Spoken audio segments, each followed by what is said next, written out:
Arcelia, hello. How you doing? Just setting up here. You're like my first arrival there. All right.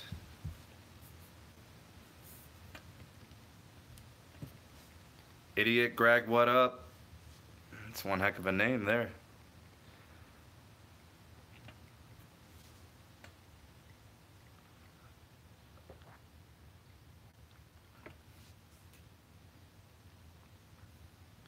Delaney, hey. Oh man, you know what? We're gonna get into that today. Uh, yeah, I don't want to spoil anything just yet, but I'm definitely gonna cover that. Uh, let me just say this: when it comes to Huawei, they're kind of picked on, but you know how the Trump administration is. They don't take kindly to Chinese infiltration when it comes to national security and even business ties and things like that. So, Bobby, what's up? Mark, what's happening, buddy?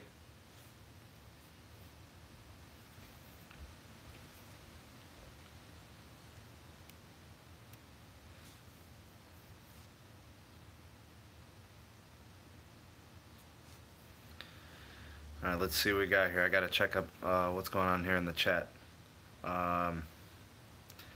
AMD, should Sprint lease T-Mobile 600 megahertz and roll it out? Sprint is always used to be picked on. Yeah, Sprint gets picked on for a reason. I mean, they're the smallest of the carriers. They have the weakest network on a national level. You know, it's easy pickings. It's low-hanging fruit. So yeah, they do get picked on, but it's for a reason. You know, they definitely have had a hard time with 4G LTE. You know, they still have issues with their network, and I know some of their markets they do pretty good, but nationally speaking, it's just the coverage isn't there. It's easy for them to get picked on.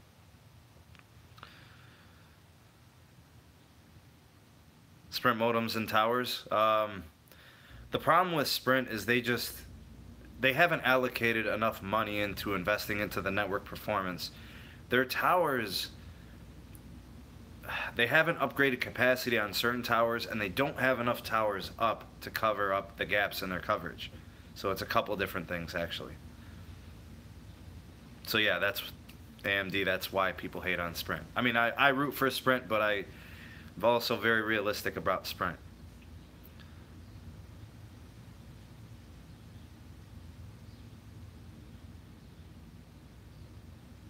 Gary says bye-bye to Layer 3. I mean, we haven't really seen or heard anything out of Layer 3 for a while. I mean, I definitely made a video and reported when they had the purchase, and T-Mobile's, they've got something going on with TV coming up, so I don't know if it's going to be a subscription. I don't know if they're trying to compete with DirecTV Now or Sling or have an app. I just don't know, but, you know, I don't know. We'll have to wait and see. I wouldn't say bye-bye just yet. AMD, I've seen some really fast performance out of Boost. I really have. There's certain parts of the Cleveland area I know, specifically Parma. I mean, it's fast. They're getting, you know, 50, 60, 70, 80 megabits per second on the download. So it's fast. Certain parts. Just got to be in the right place.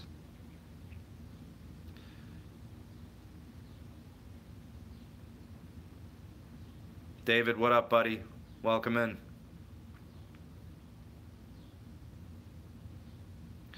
AMD, a lot of that is overblown. T-Mobile does not have the same coverage as AT&T. Don't let anybody fool you. It's not even close. AT&T has been an established company in wireless for decades. T-Mobile is, you know, the newest company of all four. Now, they've done some smart spending and the network has improved greatly, but they are not on AT&T's level, not by a long shot. I don't even like AT&T, but, you know, I have to call it like it is. Definitely have to keep it real here.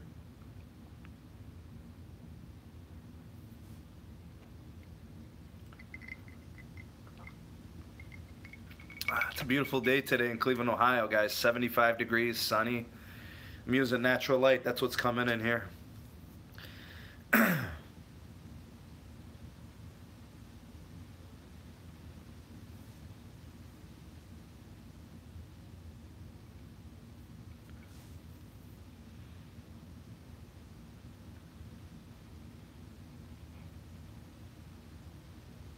You know, I got a video coming out this week, Joseph, about specifically Boost and what the merger means for them.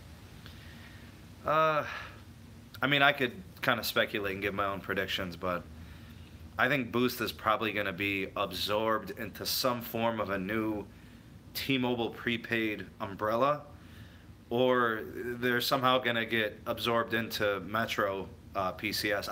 I'm not really sure, but we'll probably know more within the next 6 to 7 months. But I am going to cover it in a new video that's up and coming next week, so be on the lookout for that.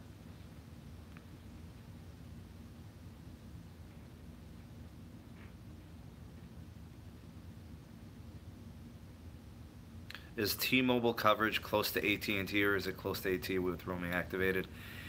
T-Mobile definitely needs their roaming agreements. They roam through AT&T definitely. They need it bad. T-Mobile does not have the network coverage to cover up any of those really isolated, desolate, rural areas in the U.S. They don't have that kind of coverage. They don't have the network support. They heavily rely on people that travel to be able to connect through roaming agreements, and specifically through AT&T. That's a big piece.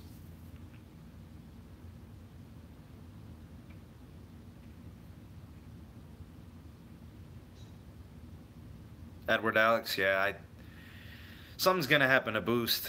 They have a lot of customers. They run great promotions. They're very competitive. They're not just going to abandon those customers. I mean, they got to go somewhere. Could be a rebrand, could be absorbed into a different entity, who knows.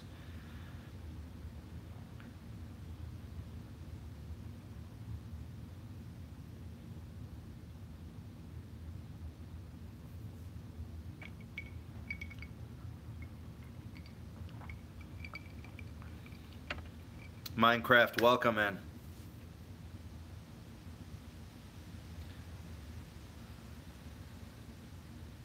Is that Solj16? What up?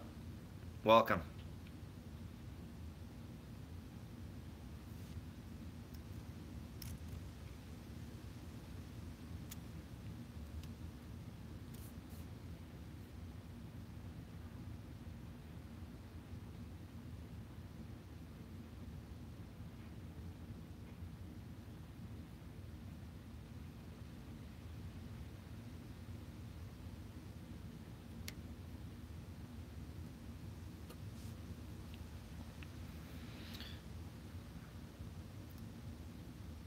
AT&T roaming is probably going up in November 2011. Roaming agreement after T-Mobile merge fail. Yeah, I mean that's definitely something to consider. That's going to be big time. I mean, they got these contracts, they got these deals, these agreements. AMD says T-Mobile is overrated.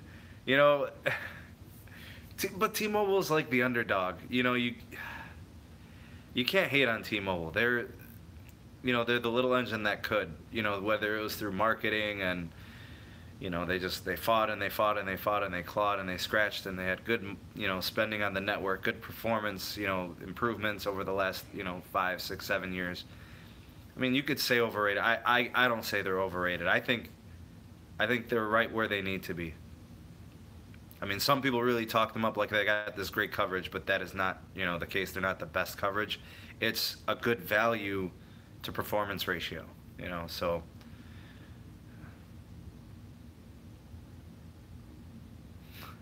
Solj, I appreciate the viewership, man. Thank you.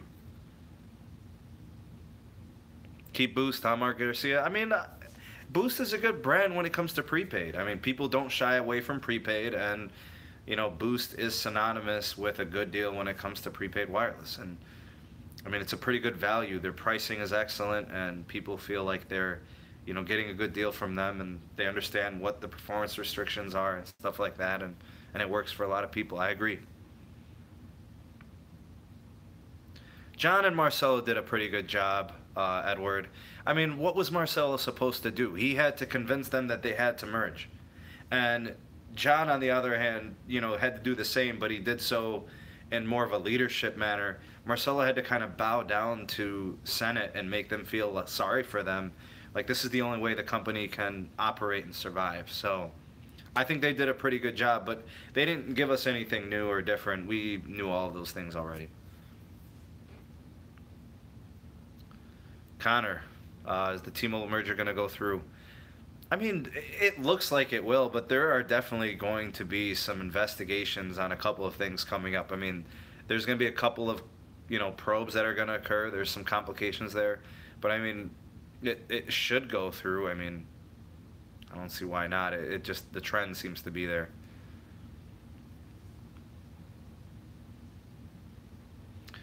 Idiot Greg, first carrier to launch 5G? First does not matter. I'll say that right here on Sneed Mobile Text Livestream. The first carrier to 5G does not matter. But if you want to know my prediction of who's first, AT&T. AT&T will be first, I guess.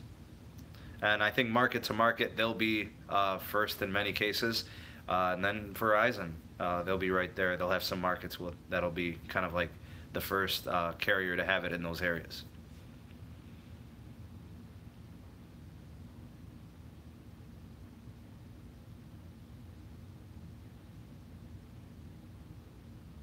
Yeah, and AMD, Sprint, if they could figure out a way to aggregate more of their connectivity, they could definitely help their speeds.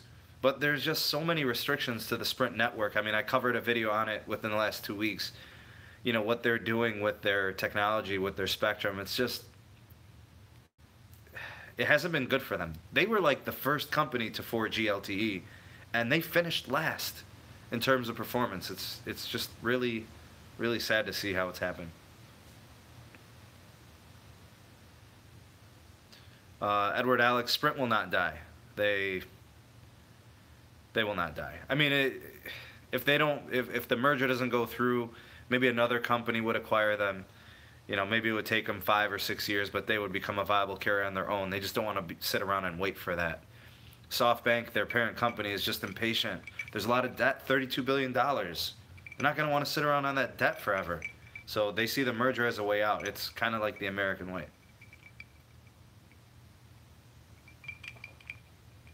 Cricket's a pretty good carrier. You get your coverage with AT&T. Speeds are a little slow, but if you don't have, the need for speed, Cricket works great.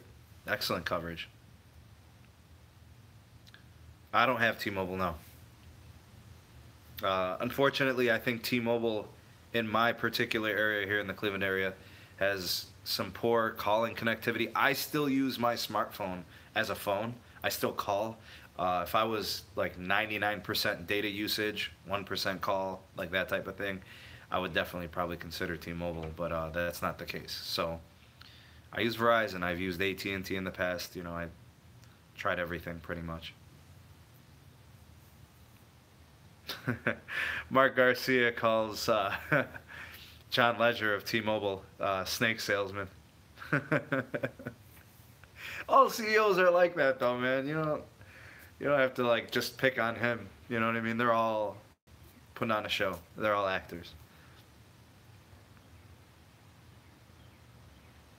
Yeah, the WiMAX, yeah, or the WiMAX, whatever. I remember that. Definitely did not work out.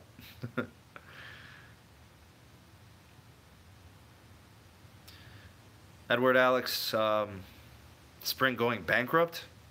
I don't know. I mean, they just have to show that they're improving and the business plan is working. I mean, let's say they have $32 billion in debt. 5 years from now, if they have half of that in debt, they're winning. They're recovering. So if that debt was taken care of within 10 years, they'd be good, as long as they're showing positive. And last year was fine. They had positive growth. They gained customers. They made money. They weren't leeching off of their parent company. So good for them.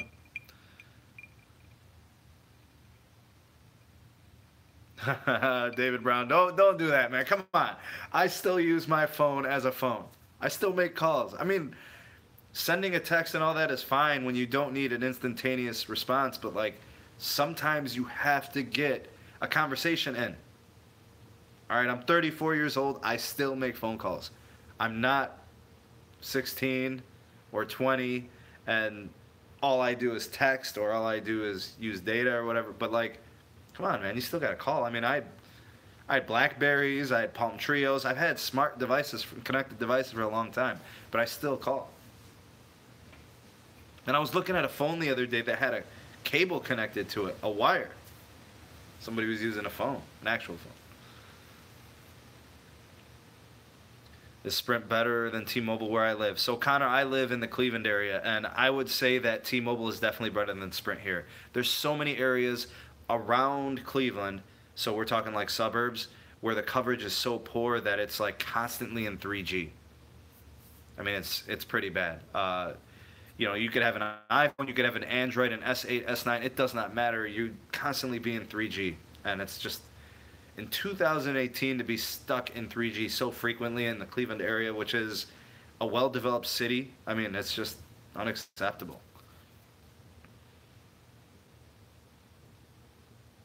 AMD, why is the Sprint network limited? It's just, I speak in network performance, that's all, in a lot of different places. It's not that they're limited as a company, it's just their network performance, I have to call it like it is. This is what I see. Sprint being the best in your area, I believe that. There are some areas where Sprint is fantastic. If I lived in an area where Sprint was very strong, why wouldn't I have Sprint? You know, I've chosen my carrier based on performance. I've tested all of them in my area, so you know, that's how I roll. Sprint and Dish talks, Edward. Yeah, that's always the cable providers and the large media players always seem to have their hands in testing waters and seeing what's out there. They're just doing their due diligence for business. No, nothing surprising there.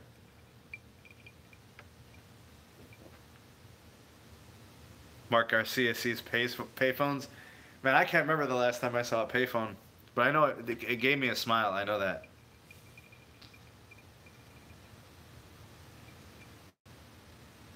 Did Sprint have more coverage when they had Nextel? Nextel, before it was, well, when it was like its own carrier, when they were like using the two-way, you know, walkie-talkie type stuff, their service was not good. I mean, so I speak from like my experience in the Cleveland area. It was not good. The connectivity with the push-to-talk, that was great. Ran on a totally different technology than just like the standard Spectrum. So like it was great, it was reliable, but that's only Nextel to Nextel. Now when Sprint absorbed them, I mean it was just a mess. They didn't know what they wanted to do with it, if they were going to use it and operate with it, and ultimately it failed. They didn't do anything to integrate, you know, the actual business plan with Nextel. So it was pretty much a fail acquisition, I'd say.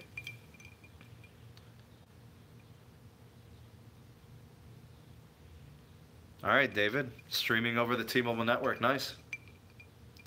David Brown, what's your plan with T-Mobile? Which one are you subscribed to? Gary, Verizon buys T-Mobile. No, no, thank you. I love T-Mobile the way they are, and Verizon's fine the way they are. If Verizon's gonna buy anything, I mean, they're looking to probably get in on something in terms of TV, media, stuff like that.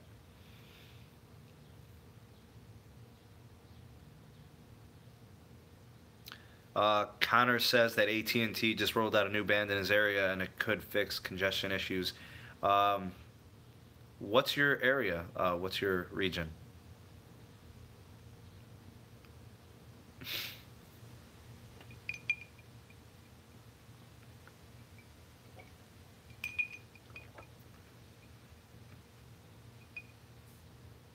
Texas? Well, I mean, AT&T, from what I understand, has good coverage in Texas. If it's congestion issues, El Paso has congestion issues? Is it that big of a city? Somebody Google that for me. What's El Paso's population? I mean, I'm in a city, I mean, I guess it matters tower to tower, so it's really hard to make that call.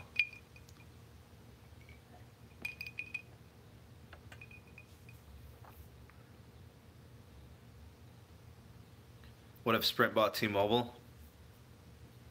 Man, that would have been terrible. We wouldn't have a good T-Mobile today. T-Mobile, as a company, they obviously know what they're doing. I'm glad that didn't happen. Mark Garcia, in terms of CDMA, yeah, it's getting phased out, man. I mean, even Verizon, for instance, they're running 99% of their network through LTE. They're refarming whatever CDMA spectrum they're utilizing. The technology is kind of being phased out. So yeah, it's pretty much gone. David Brown, which MVNO are you using? Unlimited LTE hotspot, nice. Sign me up.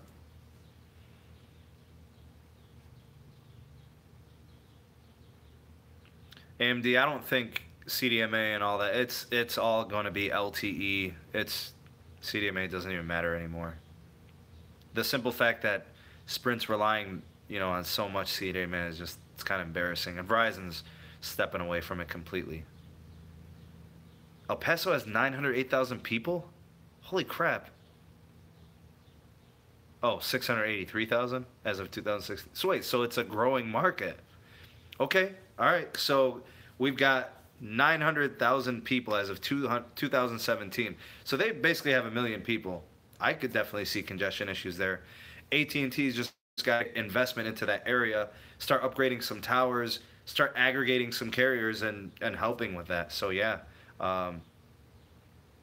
Yeah, they just got to support the region. And a lot of times this can be done within several months. So, a place like El Paso, which is showing growth, and they've got a population explosion, where they're getting a lot of people. I mean, they just need 6 to 12 months, and you could see a difference there. So hang tight, guys. If you're in El Paso, you'll be getting some AT&T upgrades within a year for sure.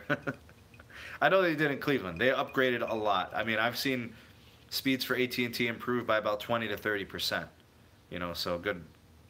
I would expect it from them. Connor, if the band was added for coverage, it would probably be, you would see that I don't know if you're getting 3G much or you're pretty much always in LTE. It may have been just them filling in 3G gaps, getting LTE in there. Yeah, I heard David Brown. I heard Ting is a great value. They offer some really attractive pricing, and you get a lot. You get quite a bit of value.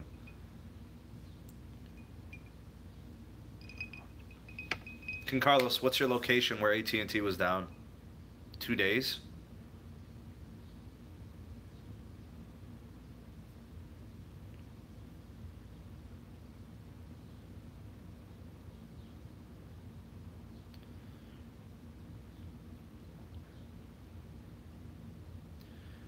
Wow, okay. Yeah, see, Idiot Greg, I've seen AT&T fly. I've seen the network just, spectacular speeds. Not like I've seen T-Mobile speeds really, really peak, like 100, 150 megs down. I've seen Verizon 100, 160 megs down. I've never seen AT&T up there, but their coverage is pretty good. It's pretty solid. They cover their areas pretty well.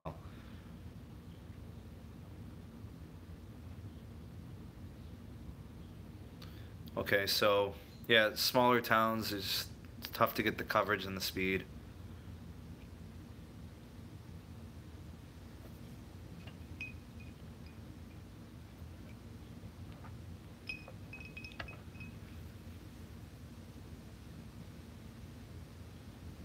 Yeah, Edward Alex Band 14, the first responders network, that's really gonna catapult AT&T big time. I don't think people understand how big that was for AT&T, and they're really the only carrier that was in a position to make that move and to win that bid and actually make it happen. I mean, it's gonna be huge. It's gonna be huge for their 5G network. It's gonna be huge just for, that government contract. It's a big time deal.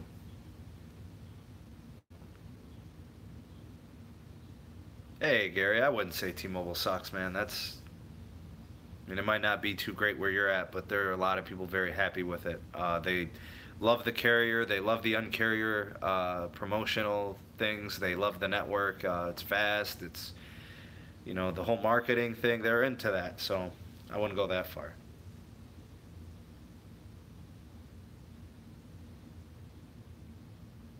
Am I sad that LeBron left? You know, I mean, I love winning, but like, LeBron was holding the Cavs organization hostage every year. You know, and to be honest with you, I'm not a LeBron fan. I never liked LeBron. I'm a Cavs fan. I'm like Cleveland native, born and raised. Him coming or going does nothing for me. I mean, I'd love that my team wins, but he was a player on my team. The fact that he left or whatever, it doesn't matter to me. You know, thanks for the championship in 2016. Oh, and Kyrie, you got to thank Kyrie. That was a huge shot. Game 7.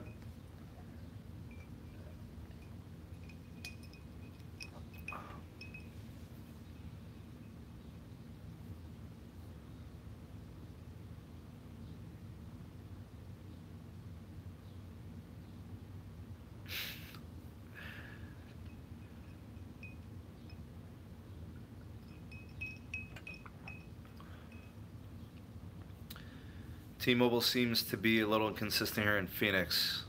Trying a T-Mobile reseller called Better Sim. Huh. So Mark Garcia inconsistent in terms of what? Like network performance, coverage, speed? Yeah, Gary, I mean, honestly, if T-Mobile stepped their game up in my area where I could get more dependable calling, better connectivity, I'd have them. You know, I'd definitely go over, give them a try. Arcelia says Netflix is better than Hulu. My wife prefers Hulu for a lot of things, I guess because they get, you know, live, you know, on-demand TV on there the next day or whatever. I like Netflix too. I mean, she uses both, so. But yeah, I mean, who's the better value? What's Netflix charging anymore? Like a regular Netflix subscription and compared to like a regular Hulu subscription. What's the cost? You guys know?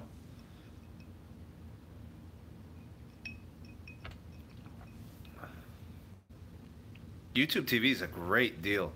You get $40 and you're getting tons of live TV, good networks and good channels and stuff like that. King Carlos says, why do you think AT&T roaming data is better than Verizon? Example, Verizon, only half a gig per day. Oh, like in terms of how much data you're getting? I don't know. Either way, you're not getting much. I mean, if they're giving you roaming, they shouldn't be charging you. It shouldn't be any different. Disrespectful and blasphemous to tell people unlimited this, unlimited that, and then you give them limitations. Shame on them. Both of them. Gary says, all 4 carriers in my area stink. Man, you're out in the middle of nowhere. If all 4 carriers stink, you just build your own telephone tower, man, put it in your backyard and call it a day. Hopefully you got Wi-Fi calling. Carrier offers that. AMD says Netflix sucks in 2018. I mean, they're going to make tiers. You know, they got to make money. And they're going to try to distinguish and broaden their portfolio.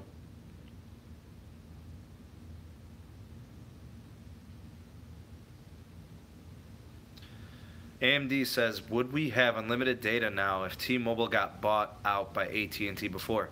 AT&T had unlimited data.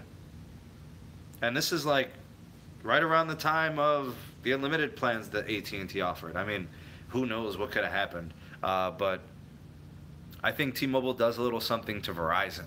I think T-Mobile puts a little pressure on them, you know, like, you know, I don't know. They just seem to respond to them a little bit. I know they don't like to admit it, but I think they do.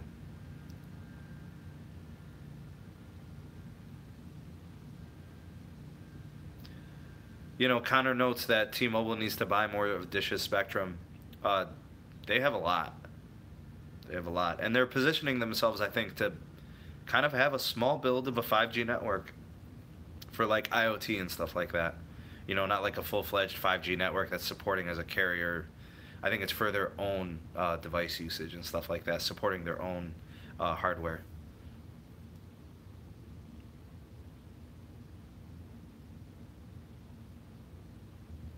Oh yeah, T-Mobile's big time. I have Verizon. I've had AT&T. I was with Verizon before. Thanks to T-Mobile, all these people have to be competitive. They have to reduce their pricing. Cheers to T-Mobile.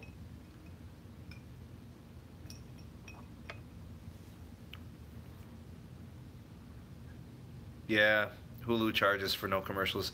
I mean, they're trying to make money, find different avenues to offer programs and plans to make people be willing to pay. Yeah, Gary, T-Mobile will not have nationwide 5G by 2020. No, I mean, nationwide 5G. I mean, we're talking $100 billion to cover the nation for one carrier just to get 5G in each state. I mean, market to market, city to city. I mean, we're talking tons of dough. T-Mobile won't have nationwide 5G anytime soon. Nobody will. It's not realistic. I mean, it took a decade to get 4G LTE to where it is, and this is filtered tap water. It's delicious.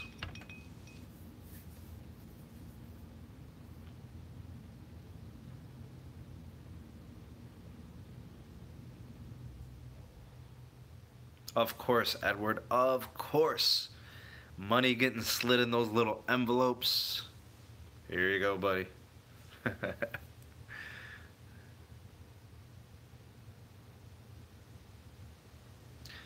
AMD, a lot of people like John, a lot of people hate him. He's a very, he creates this dichotomy between people. Some people love him, some people hate him. I take him kind of for what he's worth. He's a CEO.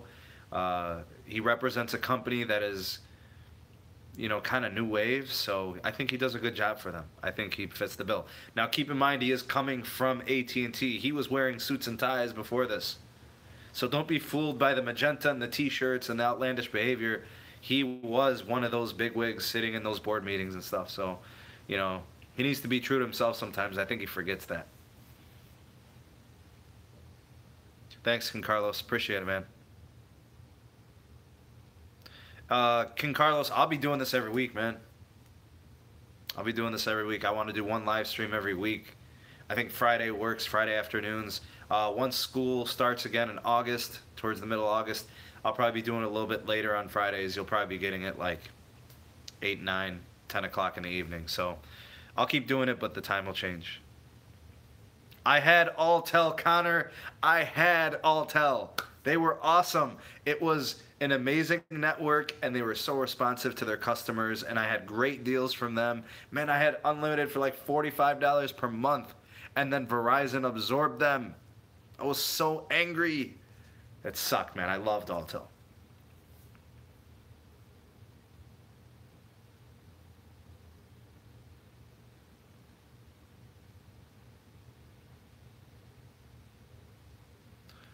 All right, I got to catch up in the chat. Let's see what's going on here. Went off on Alltel. Yeah, the fanboyism, is...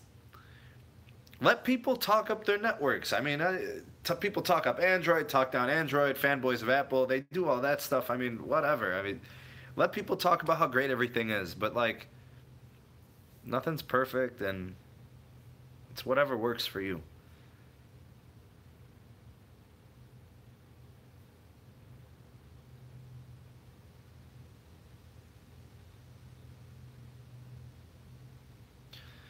Edward Alex, what do you think FCC Chairman Pai thinks about merger deal? Man, that dude, man, I don't want to start with that guy, man. He's all about the mergers, bro. He's all about the mergers. That dude he's special. Regional carriers? Man, the regional carriers, Idiot Greg, they're going, by the wayside, man. They're turning into dodo birds. They're getting absorbed all the time. They end up, they cash out big. These are startups, small businesses, and they cover a certain specific region, a specific area, and they do good for people, and then, they offer coverage and services, and then they get bought out by larger carriers, and they make money, and that's the name of the game. Gary, T-Mobile said they'll have 5G by 2020. I mean, okay, so what does that mean? They have 5G in 10 markets, 5 markets? I mean, you can loosely say things and then say that, we met the promise or whatever, but it's very general statements. So, I mean, hopefully they do. I'd love to see them with multiple markets that support 5G by 2020. That'd be great. Yeah, Mark, I loved Altel. They were so responsive to the consumer and the customer. They were huge, man. I loved them. Altel's coverage was awesome. They were really, really good.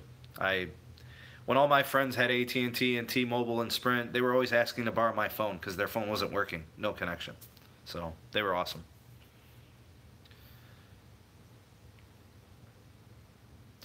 Edward Alex, Tesla. You know, they'll be interesting. I mean, they're a new wave company. They're doing things unconventionally.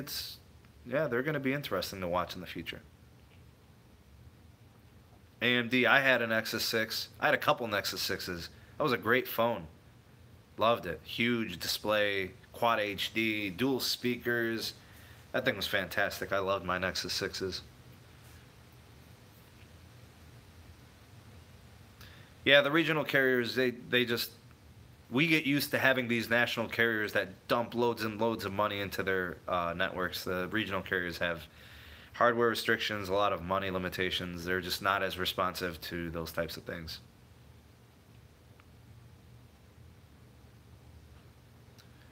Gary, I would be very surprised if T-Mobile had 5G in 30 cities by the end of the year. I mean, I can't say that it's not going to happen. I'd be pleasantly surprised, man. I eat crow when I'm wrong about something, but like that just doesn't seem possible for them. This is not likely.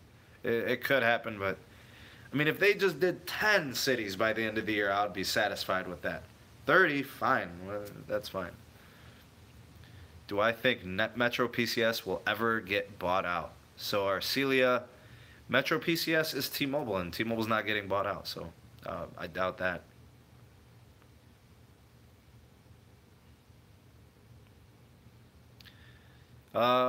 Idiot Greg, liked your S8 Plus. The iPhone 7 was glitchy, huh? Software updates usually repair that. I think the iPhone 7 was a pretty good device. It fixed all the problems from previous generations, iPhone 6s, and definitely the iPhone 6. The iPhone 6 was a nightmare. Battery problems, bending, it was just horrible, horrible experience. Apple screwed people with the iPhone 6, especially the 6 Plus. Terrible. Terrible experiences with those. You know, AMD with those prepaid carriers,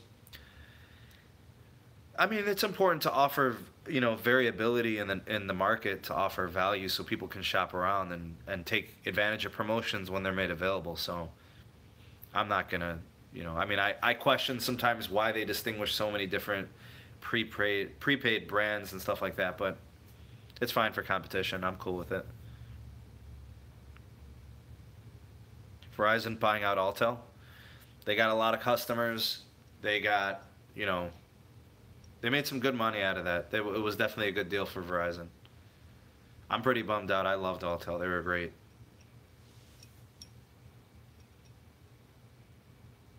Yeah. Yeah, coverage through satellite. I mean, yeah, coverage everywhere.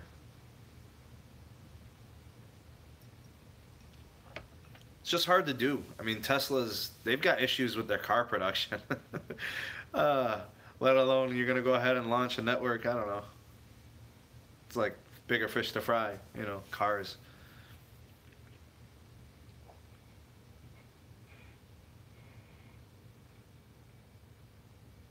Altel was very regional, so I'm not sure exactly who did all the purchasing all over the U.S.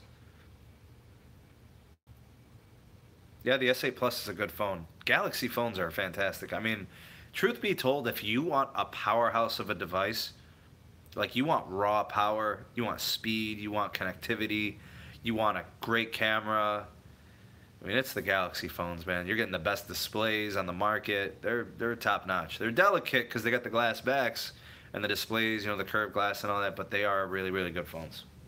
A lot of money, but they're good phones. Nexus 4, oh man, I remember that thing. iPhone SE, that was a good phone. I mean, it's an older design and it's a compact device, but it was a good phone. Remember that. Man, Connor, Sprint in 2008? Man, you're right, that was their heyday. You know, right before the LTE game really kicked up a notch, you know? Yeah, they were doing well. Big business. They were doing really well. the Evo 4G. I remember that phone. Had a little kickstand on it. You could turn the 4G on and off, save battery life and stuff. Had a little toggle. Arcelia, you can use a Sprint phone on T-Mobile, but you always want to check the bands. So, you know, look up the model number online to see if it has all the connectivity compatibility with the LTE bands. But usually it works. You got to make sure that that Sprint phone is paid off in full, because if it's still locked to Sprint, you won't be able to use it on T-Mobile. Give me stock or give me stock. Nice, David.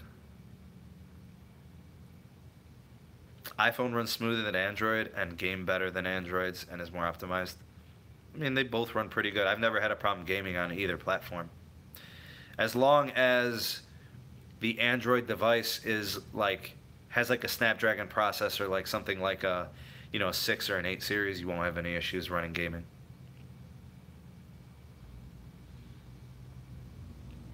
You know, Idiot Greg, Samsung always does try to get some new tech from generation to generation. They try to give people a reason to upgrade.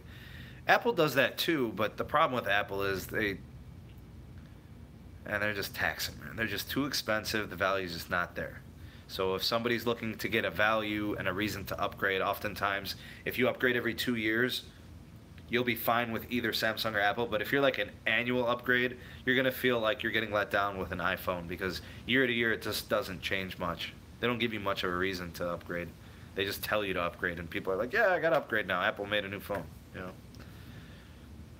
I remember when Singular was bought out by AT&T. Singular actually was really good.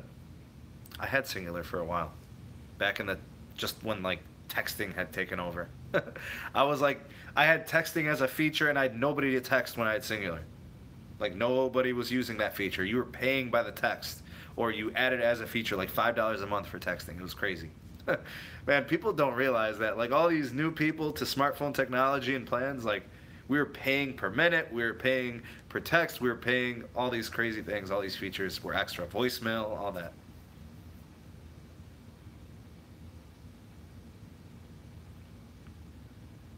Most unlock policies are horrible. Verizon had the best thing going on. All their phones were unlocked right out of the box. They're good to go. I know they did change their policy. I did a video on this earlier in this year, or yeah, I think it was like in January, February. They changed their policies. They temporarily lock their devices, but I think after they're activated and stuff, then they unlock them.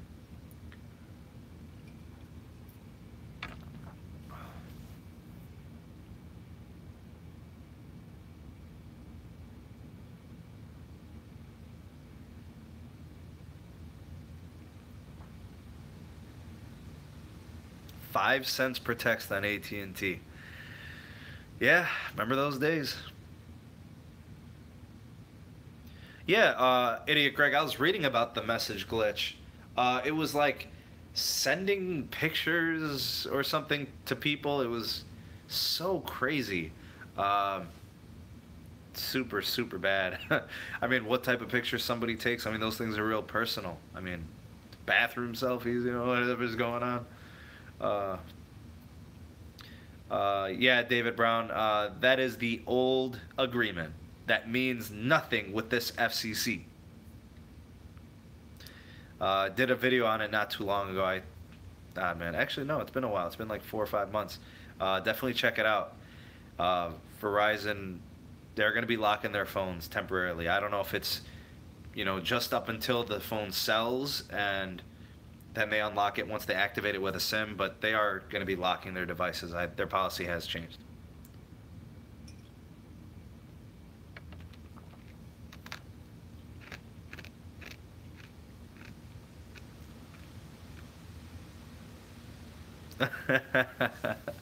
It is the throwback hour. You guys get to hear me talk about all this old stuff, man. The good old days. Get off my lawn. Sound like the old dude.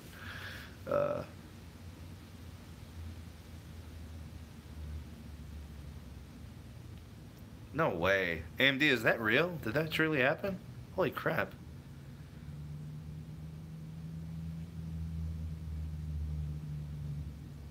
if I could make one change about Apple, what would it be?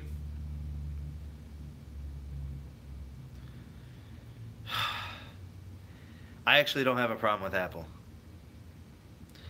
I have a problem with customers that blindly buy their products when they're inferior. And I have a problem with the customers that continue to purchase their products when they are below standard. Prior to Steve Jobs' death, Apple was a great company and they had no issues. I mean, well, every company has issues, but they had a great business model and it ran like clockwork. And now Apple has like these fundamental issues within the company that it's just rather unfortunate. And people, they cling on to these companies like they have to be loyal to them, but you do not have to be loyal to them. If they are not good to you, leave, spend your money somewhere else. I have more of a problem with that than I do with Apple. So just they've convinced customers that you need to buy all your stuff from us all the time and from nobody else. Shame on the people that believe in that nonsense.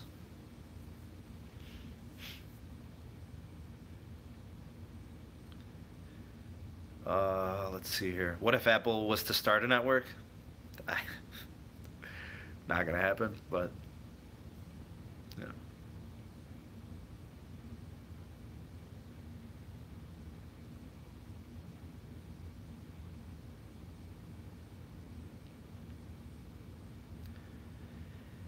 I don't know. I mean, people say, and this is to AMD, people say that iOS runs smoother than Android. I have had so many Androids. I've tried Samsung's, Motorola's, Google phones, Nexus devices, LG's. I've had a lot of Androids, and I've always purchased Androids based on their processing power because I don't like, laggy phones. And whenever I've had a high-end processor, I don't have issues with Android at all. It runs great. And obviously the more RAM the better, but iOS runs fantastic too, but I don't have problems with the Androids. Not at all. I just think the optimization of iOS for the hardware they use, it just works. It's what they do, but Android runs great, my experience. Yeah, the iMessage thing, Greg. I guess it's coming, man. With RCS messaging, I guess it's on its way. I don't know. We'll see. I'd love to see them have just a uniform texting service, messaging service where all of it can be streamlined and everybody's on the same page. The fragmentation in Android is by far the biggest issue in Android.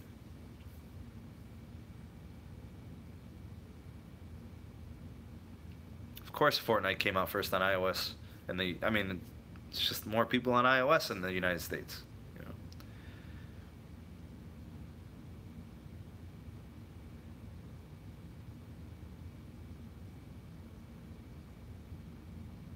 Yeah, being closed source definitely does help Apple with that. It's their thing. I mean, and it's to their advantage. They've taken, and that's Android has made its thing because it's open source. It's yin and yang. It's one and the other. A lot of people, David Brown, agree. Open source is the way to go. You could do customize. It gives you flexibility. It's more customizable, stuff like that. AMD says, why do people like adding widgets? Widgets are fantastic. And they have their place for people. They like them. And I never really experienced too much issues having widgets. And actually, widgets, that's old. Anybody, they doing much with widgets anymore? Most people just kind of launch the app and call it a day.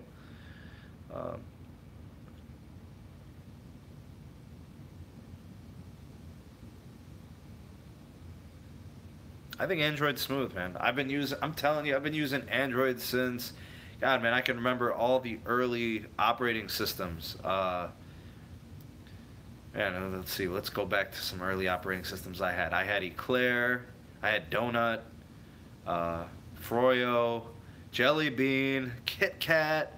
I've had Androids forever. And I've loved all the renditions of the software. Marshmallow was a big one. Lollipop was a big one. I remember those. That was like the birth of material design.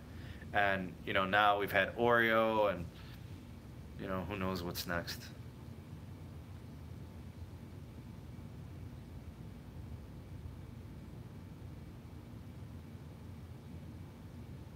It's too late to go back, Connor.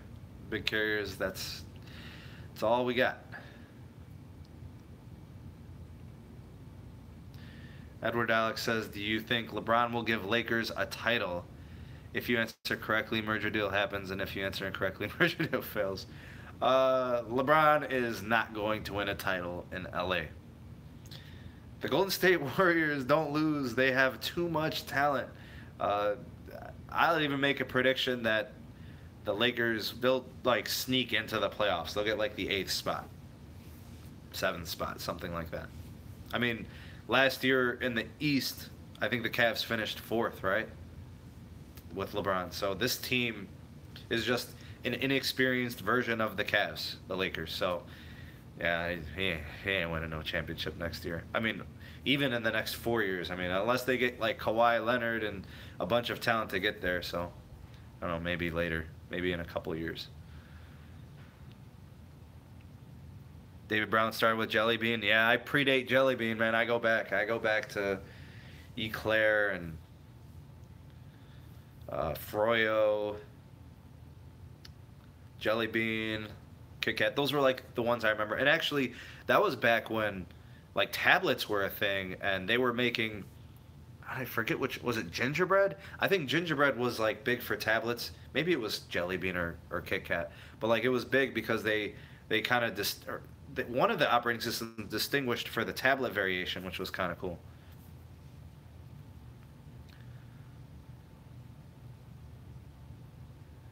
Yeah, I could see David Brown how that would have been terrific. It was more integrated, more helpful to you, definitely. If I was the CEO of Verizon, what would you do or change to make Verizon and the mobile industry better? If I was the CEO of Verizon, I would just be looking to make Verizon richer. I would have a bunch of incentives built into my contract, and the heck do I care about people? Give me your money. That's CEO. That's the way it goes. To make it better, man, then it'd be like a superhero for the FCC if you want to make it better.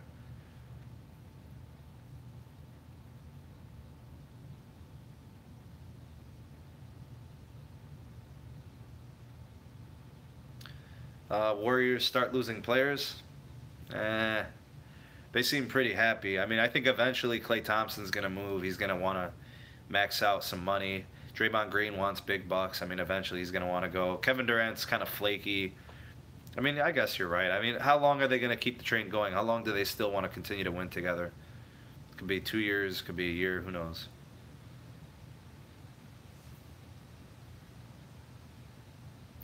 AMD, those ISPs, they don't want to build their own network. They're fine offering a service, getting, bundling services and making money that way, and not having to invest so much resources into building a network. It's just not, it's not a good business decision for them. So, somebody already has infrastructure invested, and we could just ride on their network.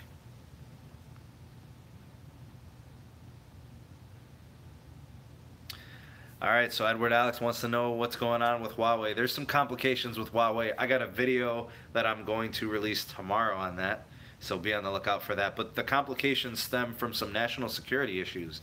So yeah, Huawei, this could definitely throw a wrench into the progress of the merger for sure. And you guys know, the Trump administration, they don't play nice with other countries that don't play nice with them. If you don't give them what they want, if they're not winning out of it, they're gonna, like look what they did to ZTE. They banned them basically from running business into the United States. Chinese smartphone manufacturers, the U.S. just doesn't play nice with them. It's this fear of espionage and spying and all that. It's all legitimate threats in terms of the administrations. That's how they view it.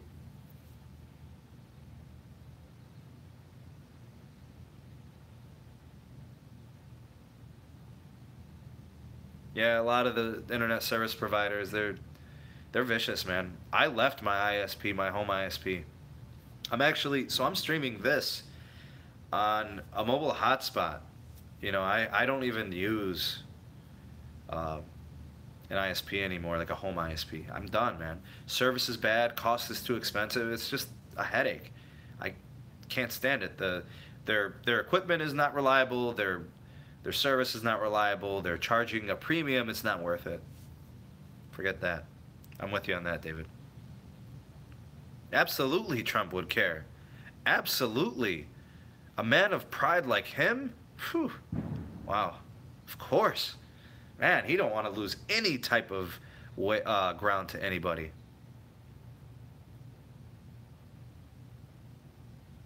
U.S. Cellular? Too small. I mean, they just broke the 1 million subscriber barrier or something. 2 million? I don't remember.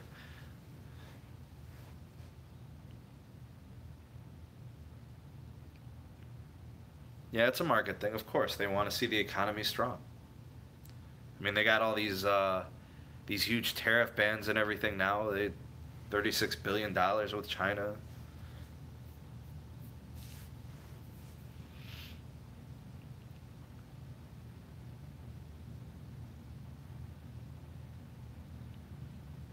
Cody Miller, getting 18 megs download with AT&T home internet.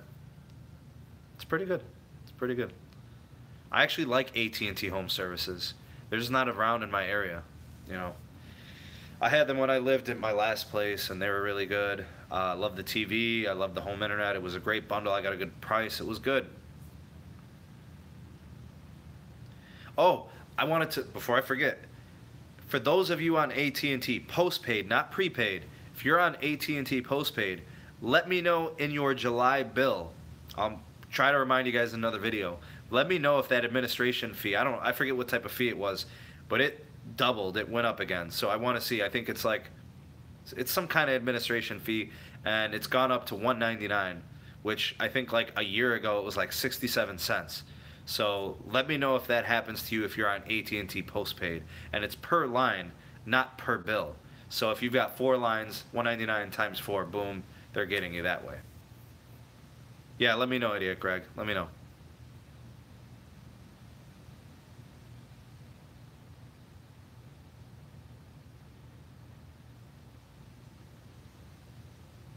Yeah, when you bundle, Connor, with the Uverse, AT&T, it's a nice bundle. It's like $100 gets you a nice internet speed and gets you, all those channels and stuff. It works out for a lot of people. Edward says, if merger fails, what's T-Mobile's next thing that they don't have that much spectrum? They're going to be they're still going to be improving their network. They're still going to be trying to catch up. I mean, they're trajecting well. T-Mobile is not a failure. T-Mobile's just playing catch up because of their position. They're just a new carrier. They're the newest of all of them. So they're playing catch up. I mean, they're doing fine with it. They want to accelerate their growth. They want to compete for real. Right now they're playing catch up.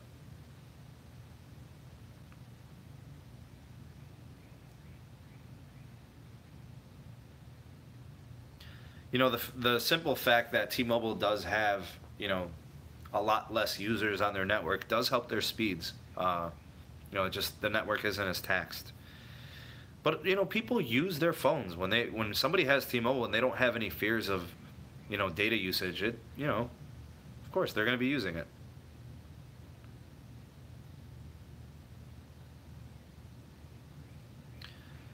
Can't wait for Band 71 in Minneapolis. They don't have that yet in Minneapolis?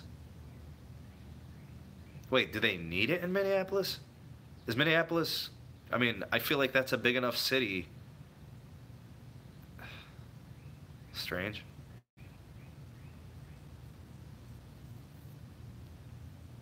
With Band 12 and Band 2, Idiot Greg, what type of speeds you see in there?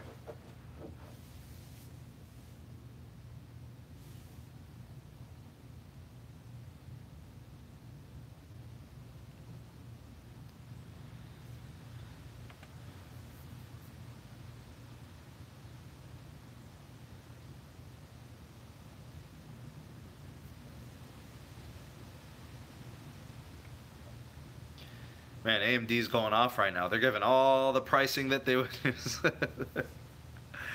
Yeah, man, I'm all about lower prices, more value and stuff like that. Yeah, I've noticed, Greg, that AT&T is sensitive to congestion. Like when people start getting on those towers, they slow down pretty considerably. They've got to improve their aggregation of their speeds. Like they've got to get something there. There's certain parts of Cleveland where like I'm on certain towers, and I'll test the network and it would drop below 10 megs, 8 megs, stuff like that. I mean 8 megs is fine, but like to go from 40 to 8 because of congestion is pretty crazy.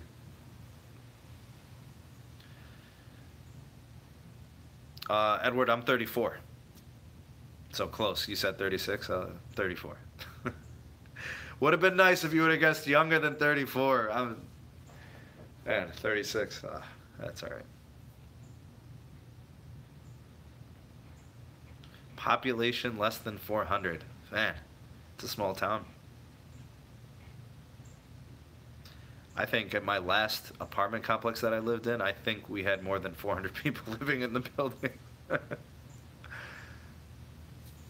AT&T is expensive. You know what makes AT&T expensive is those stupid line fees. That's what makes AT&T expensive, because you pay for the plan and then each line gets an additional, I don't know, what is it, $30 for each line, access fees? It's crazy. Hey, Bobby. Yeah, I heard about the unlimited plans. They're kind of revamping some things. They've kind of gone up in some pricing, and then they've kind of realigned some things there.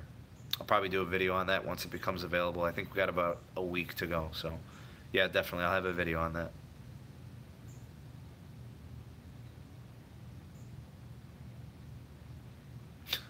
Thanks, Edward.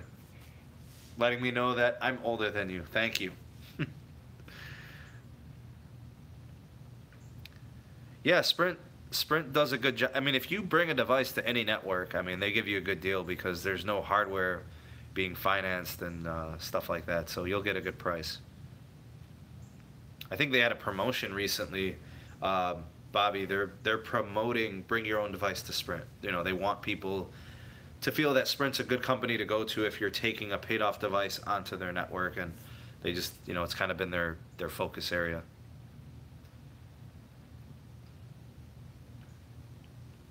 Connor, are you talking about AT&T dropping to HSPA? Or T-Mobile?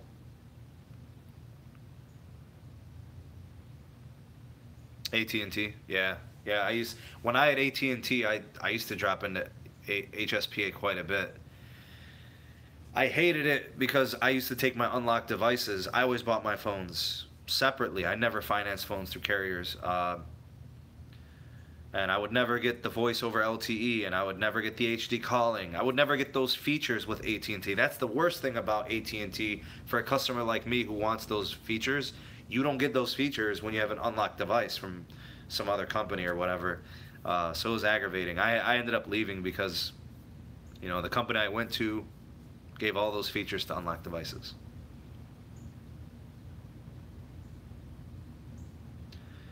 Edward, I don't know. I mean, I'm a school teacher. I have like 3 jobs.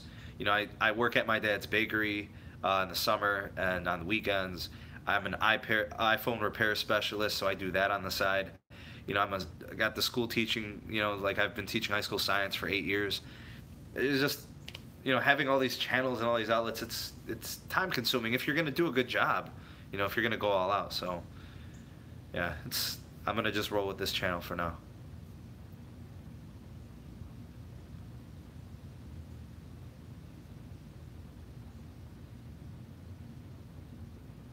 I'm with you, David. I'm all about unlocked devices.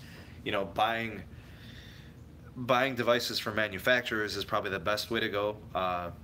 They'll honor the warranty easily. You don't have to deal with the carrier bloatware. They finance just the same.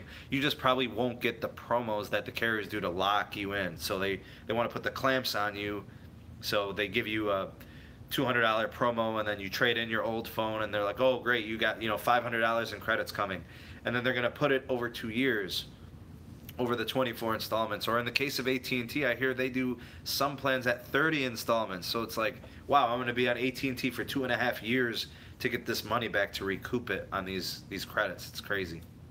Verizon's, even T-Mobile, I mean, all of them do it this way. Man, the OnePlus devices are awesome. They're really good. Love the hardware.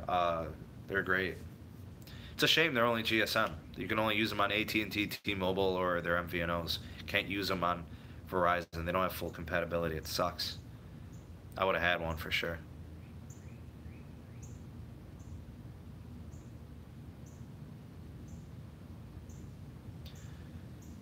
Let's see here. What about showing your face when you do a video and transition the article? You usually post them back to you to finish the video. I mean, on the podcast, I put a little window like right here. So I don't know. Sometimes I think it's just easier to do the screencast, report the information, get it out to you guys, and just do it that way. And I'm not very Hollywood. I'm a pretty regular guy. I don't need to show my face or anything. It's not, you know, I don't know. I just don't put a priority on it, I guess.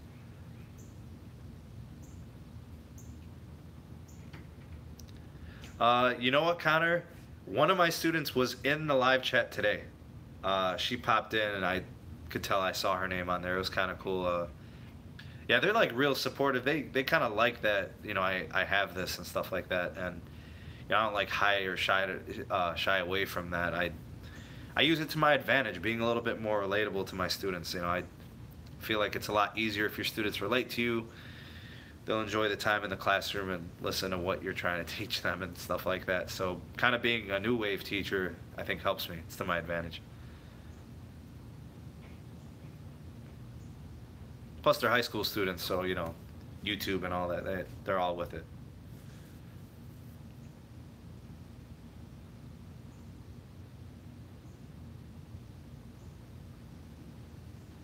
Yeah, you're right, Edward. That's true.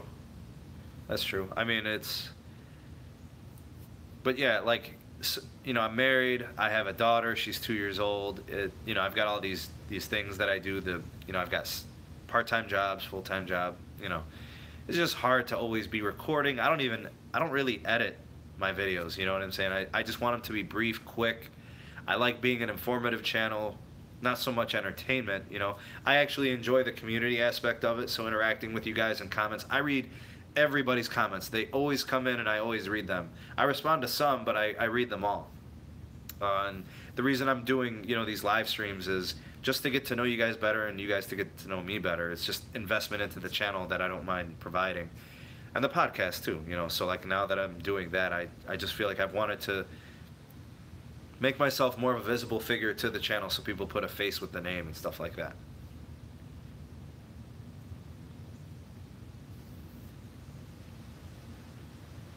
Wow, I did not expect this live stream to go over an hour, but it's going great. Thank you guys for, you know, the chat. Uh, it's been awesome. You guys have been very entertaining for me. I've enjoyed answering your questions. You know, hopefully you guys are enjoying the live stream. Thanks, David. I appreciate it, man. I'm glad you enjoy it. You know, I try to be thorough in my coverage.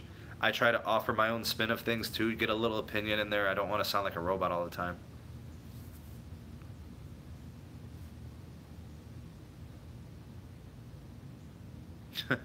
Logan Paul. I'm glad you think it's entertaining, Greg. Thank you. Appreciate that. Sprint versus Verizon in Cleveland. It's Verizon all day. Verizon doesn't pay me. I can be totally honest about that. It's not even close. Sprint is slow and lacks 4G LTE coverage in Cleveland in so many areas. Verizon, I cannot remember the last time I had 3G service in Cleveland. It's always LTE, and it's completely covered, and it's fast.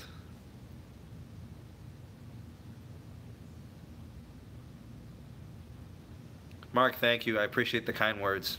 And thank you for your viewership. Much appreciated.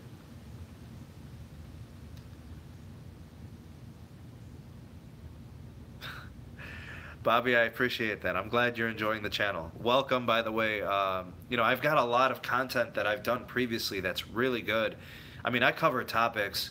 You know, I get into carrier information. I get into network technology. I get into hardware. I get, rumors, leaks, speculation of devices up and coming. I try to cover a lot of stuff, but it's stuff I care about. I'm invested in it, so I know there's got to be people out there like me. So I thought, if I'm reading all this, if I'm researching all this, sharing it's the best way to go, and so I'm glad you're enjoying it.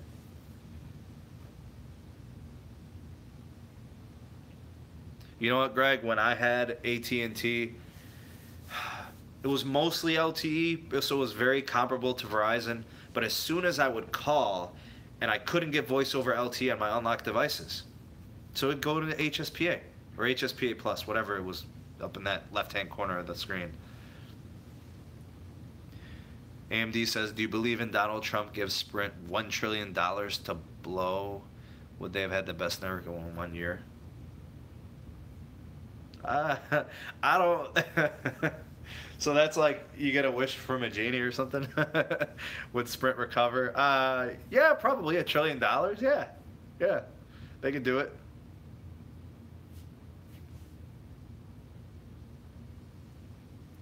Right now, I am using the Google Pixel XL 2, or Pixel 2 XL. That is the phone I use on the daily. But I also have a second phone.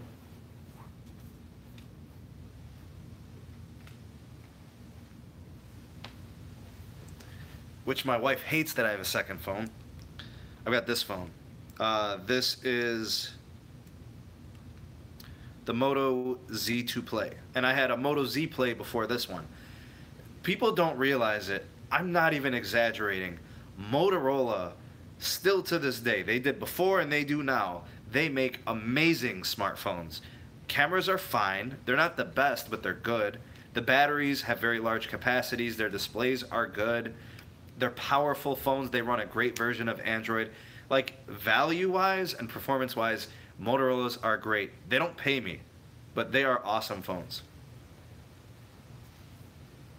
But yeah, my daily is the Google Pixel 2 XL.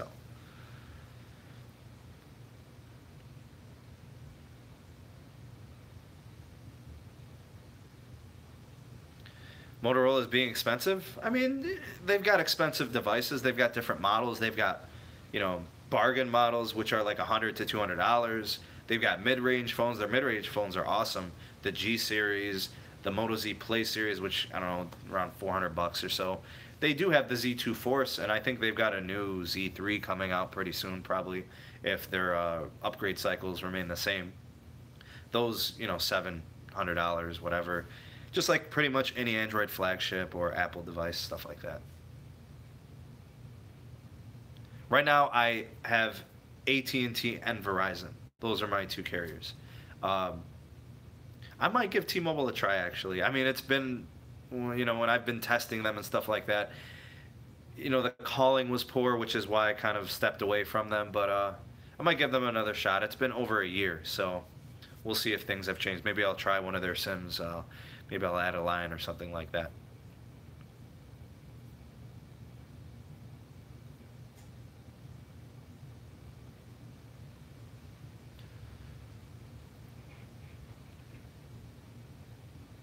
Greg says, I like T-Mobile's strategy for consumers. They're making the industry way more competitive and cheaper. That's exactly the point of T-Mobile. I don't think people get this. When some people put down T-Mobile, I don't think they understand why T-Mobile is good for them. If you don't have T-Mobile, you can still like and appreciate T-Mobile, as I do. I don't have T-Mobile. I love T-Mobile. They're the best thing to happen to the wireless space, as far back as I can remember. Maybe since, 4G LTE. Like, God, they're awesome in terms of a consumer standpoint. I think they've done great.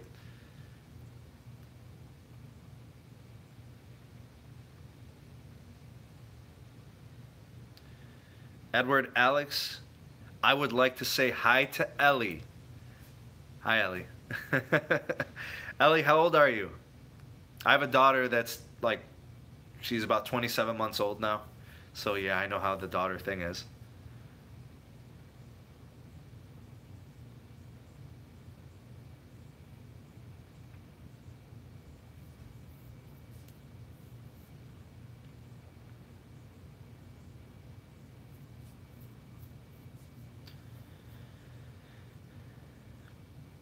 Ellie is 6 years old. Okay, so that must mean first grade, right? I think that's first grade. Kindergarten, first grade, second grade, somewhere in there. See, my daughter's 2 years old, so preschool is kind of on the horizon. Uh, yeah. Did T-Mobile have national coverage in 2011? It was, I mean, yeah, it was technically national coverage, but they were pretty much mostly reliant on roaming agreements with AT&T, I think. Oh, second grade, so she'll be turning 7. Uh, their coverage was not good at all. I mean, it's much, much improved. I can legitimately recommend T-Mobile to people today. I'm not joking. In 2010, 2011, I would not recommend T-Mobile to anybody. I mean, I guess if you're looking for a great deal, they're very competitive in pricing. In terms of coverage and reliability, I couldn't recommend them. Oh yeah, I'm sure she loves T-Mobile Tuesdays. All that free stuff, or the bargains on the what is it? Pizzas, ice cream, Baskin Robbins, movies. They got all types of stuff. It's fantastic. That's got to be fun. Why do regional carriers lie about having national coverage instead of just saying that true coverage and then have a roaming map? Why would you want to make yourself seem incomplete? I mean, yeah, we appreciate honesty and being truthful and straightforward, but they're just trying to build up their networks, I guess. Your daughter's 6 and hates Verizon? Man, Verizon has a lot of haters. People legitimately hate Verizon. They hate Big Red. You guys will hear me refer to Verizon on my videos as Big Red, and AT&T as Big Blue, and T-Mobile's Magenta, and stuff like that. People hate Big Red. Bad experiences, bad customer-based experiences with Verizon.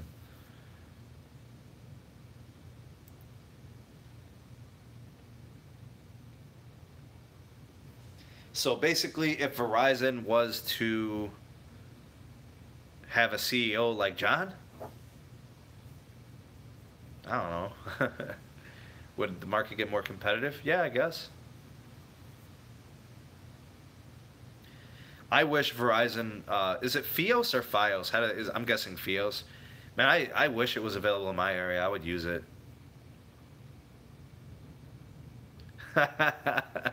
Nice, David. Nice. Yeah, Verizon service. Talking Fios or wireless, Greg? Fios? Okay. Yeah, I'd use it in a heartbeat. I mean, I'm already a Verizon wireless customer, so I don't know if they do any type of bundling or whatnot, but I would definitely take advantage of that. Fios, okay.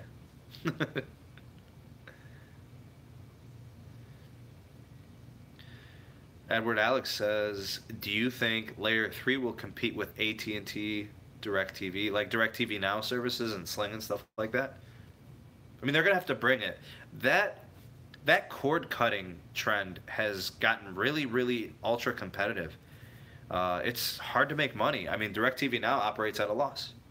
It's hard to say that, but they do. I mean, all those contracts and providing all those channels, it's expensive. Especially the sports channels. ESPN's probably the most expensive channel for them to operate with. Oh, we got somebody new here. Ken Marona? Ken Marone? When do you think Verizon is going to allow employee discounts on the unlimited plans? They don't do that. It's ridiculous. Man, where's Ellie? She hates Verizon. She'll tell you all about it. They should definitely give them. I don't know when they would allow it. They should definitely have something there. I'm actually happy that Verizon has given military discounts for the unlimited plans now. They weren't doing that before. So I'm actually going to check with my employer if maybe they start doing employee discounts through it. I have no experience Gone Wild films, no experience with T-Mobile Sync Up Drive in car. Can't comment on that.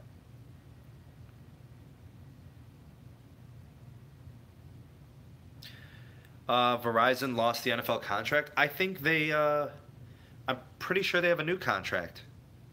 It's a little bit longer. They've extended it. It's a little bit different. They're going to have full coverage of the games, so. Thanks, David. I don't need a lot of people in here to try to engage you guys and vice versa. You know, just give me quality. I don't need quantity. I've always been a firm believer in that. Give me quality all day long. Yeah, Verizon's they've got the NFL deal in there. They're going to be covering games. I don't know if it's going to be through like a Verizon NFL app or what they're going to do, but they have something. I'm guessing I'll probably get something about the deal, you know, something more concrete. Probably first week of August, I'll know more, so I'll keep you guys posted. How is T-Mobile not able to pick up a contract like that? Have you seen Verizon's expenditure into the NFL? Every game has like 30 Verizon ads. They're dumping tons of dough into the NFL. They just eating up that Verizon dollars, man. If T-Mobile wants to get in, you know, they're gonna have to dump their dollars in there. God, one of the videos I did back, I don't know, probably March, was about how much advertising dollars are being spent by the carriers, and Verizon and AT&T were like through the roof. They were like 20, 30, you know, I don't know, I forget the exact number, but like they're spending 5, 6, 7 times over what T-Mobile's spending and Sprint for sure. So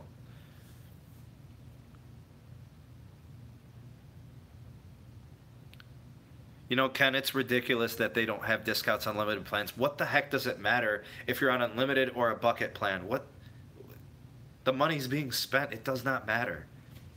Just bad policy, honestly. Bad Verizon policy there.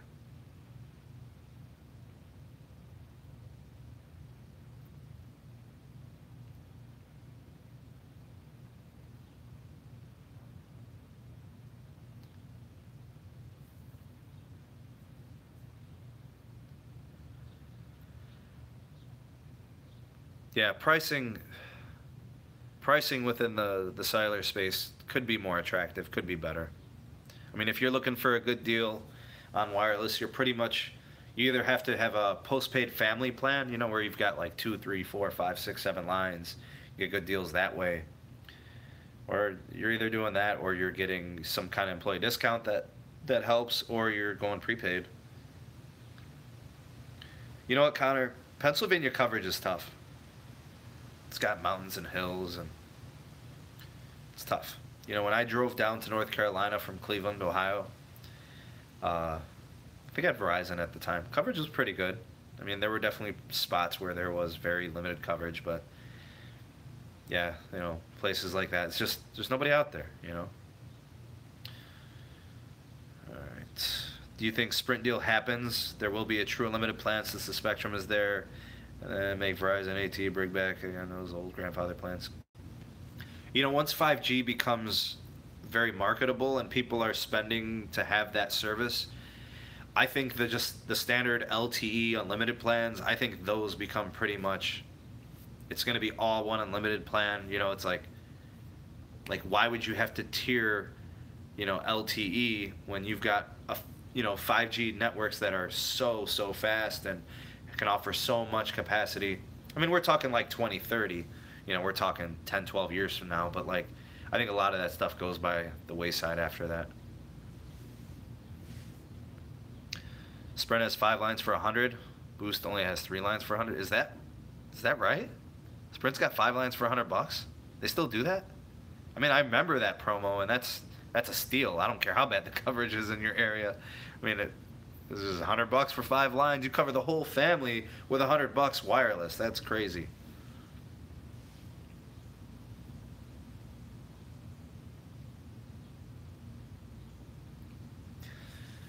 Gone Wild Films. Any opinions on Mint Mobile MVNO of T-Mobile and AT&T?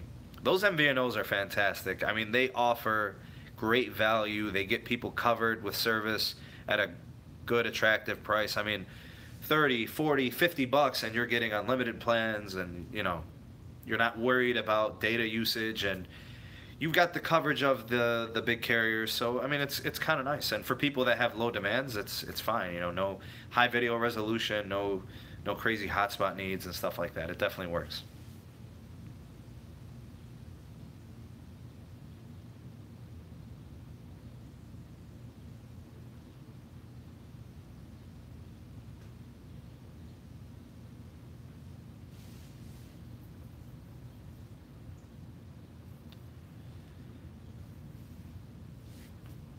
I actually expect some huge Spectrum wars coming up here. There's gonna be a lot going on there. I've got a video in the pipeline for sure on what Spectrum and the fifth generation networks is gonna kind of create. So I'll keep you guys tuned in on that, and it's interesting. Okay, so Ken, the Spectrum mobile service, I got a video coming out this week. It's launching. We were just waiting on word. We knew it was going to happen in July. It's right now, I believe it's only available to customers who have the home internet. So if you have it, if that's your provider, I think there's tons of restrictions. Like it's 480p resolution. I don't know. It's like $14 per gig of high-speed data. They offer unlimited for 45. It's kind of weird, but that's how they have to do it right now because of the deals that they have with Verizon, since they're using their network. But it's like Charter and Spectrum, and they're kind of stuck with Xfinity Mobile plan. Like they have to do it that way. It's in the contract, I believe.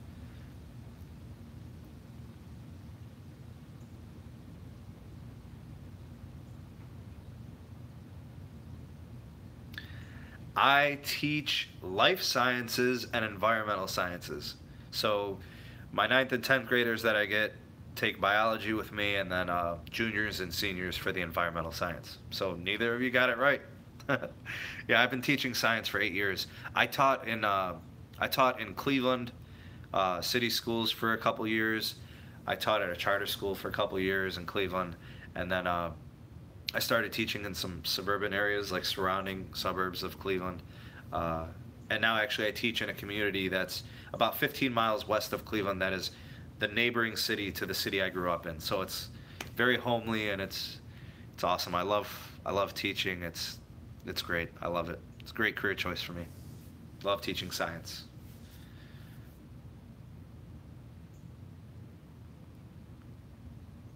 AMD, have you tried the Xfinity mobile plan? Do you have experience with that? Or is it just like the features, you don't like it?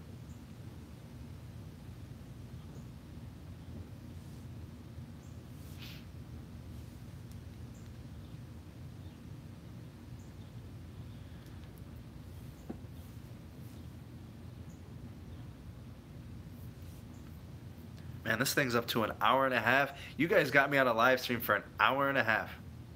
Bravo. I didn't think I would ever hit an hour and a half on a live stream. Wow.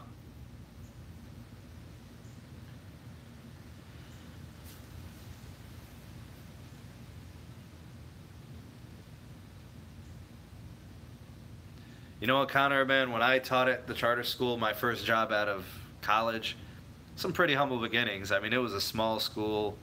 I was definitely working full-time elsewhere. It was tough. I remember. Yeah, similar story for me. Now that I'm 8 years in, I've been teaching for a while. It's a little bit different, obviously.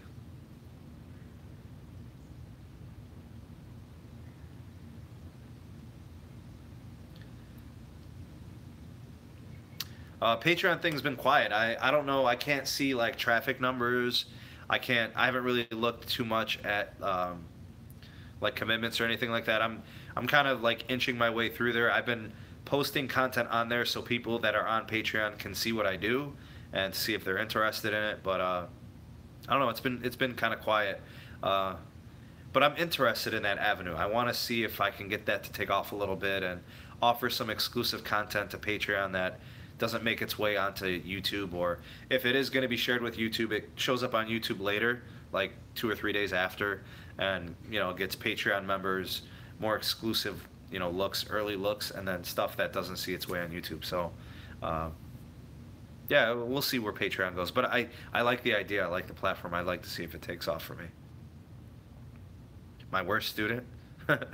I don't know. I don't really like, so ninth graders are kind of tough because they transition from middle school to high school, and some of them are really immature, and they don't want to study. They're still like, they think school should be easy, and it's just the middle school transition. And sometimes behavior, because of immaturity, but they usually get into tip-top shape by the first few weeks of school. I break them in a little bit.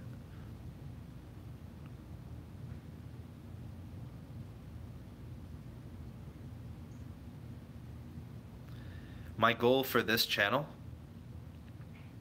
well, my goal initially was to get 1,000 subscribers.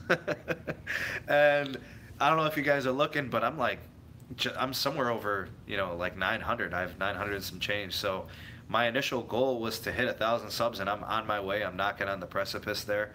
Once I get 1,000, my next goal is going to be 2,000. And once I get 2,000, my next goal is going to be 5,000. So up and away, man. I'm glad to see the channel's growing. I love the community that's on here. You know, everybody seems so supportive, and everybody's so respectful for the most part, and everybody, you know, they bring all their knowledge to the table. I learn stuff all the time. I don't know if you guys know, but I read all the comments, and people tune me in and stuff like that, and I've enjoyed it. It's been great. So yeah, the first 1,000 is the hardest. Yeah, it's been tough. It's taken me about a year and a half. So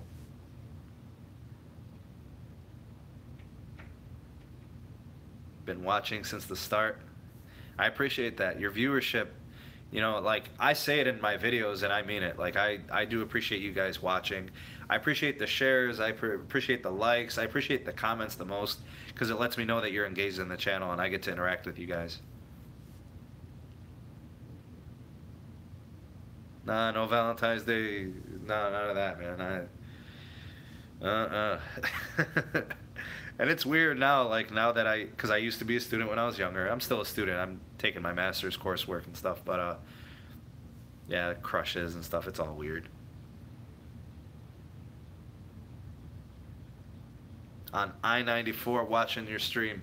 What part of I-94 are we talking here? What stretch?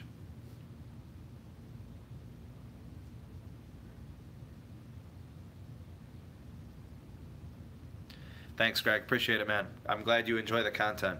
You know, I try to do my best. I put my best foot forward, and I do my best. Definitely. I try to offer something, you know, that's good and high quality, and I do my best. Stumble your video after watching cat videos? I'm getting linked to cat videos? Man, YouTube's got to fix that.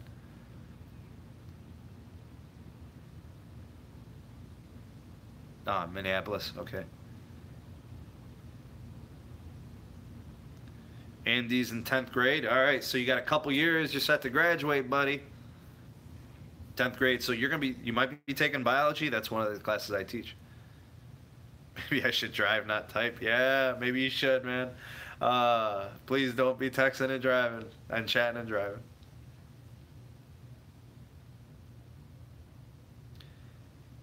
Akiva C. Never watched any of my videos? You should definitely watch my videos. You'll like the way they look. I'll guarantee it.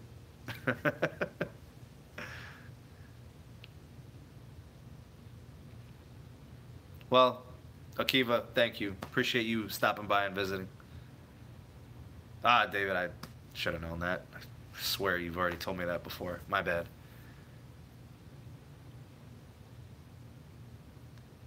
Bobby says, I'm just glad you don't use the word definitely repeatedly. What is definitely? Is that like a taboo thing? I'm out of Cleveland, Ohio, Akiva. Seatown, baby. Been to New York, been to New York City. I've been to upstate New York. I like New York. Great state. I like it. Do I teach Regents test material? Does Regents do a biology test? If so, yes. Yes, I do.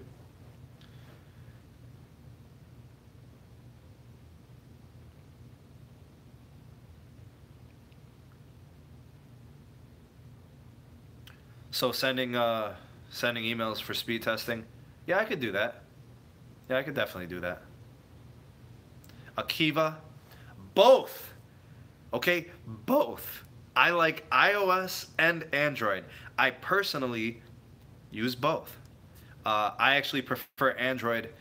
I like the Play Store. I like the Google Suite. It just integrates better for what I'm doing with my professional life and my personal life. So it's mostly Android for me. But I like iOS a lot. Very, very smooth. Operates well. Kiva, earlier I was letting everybody know. Currently, I have the Google Pixel 2 XL, and I also have the Moto Z2 Play.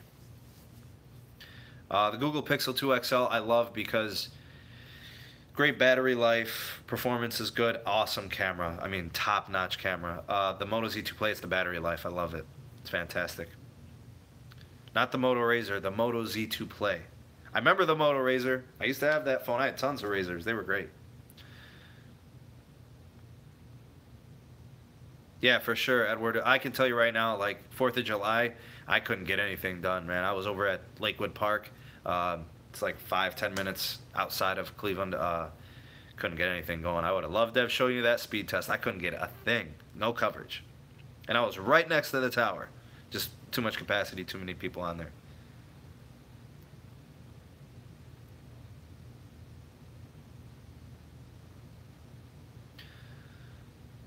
Windows Phone, Connor? It's been a while, man. I never really considered Windows Phone. I really enjoyed the Android platform. But I remember there were some nice Windows phones, some nice Nokias that I used to like, though. Mark, I would love to have you as my first patron. That would be fantastic. Thank you for the consideration. That's great.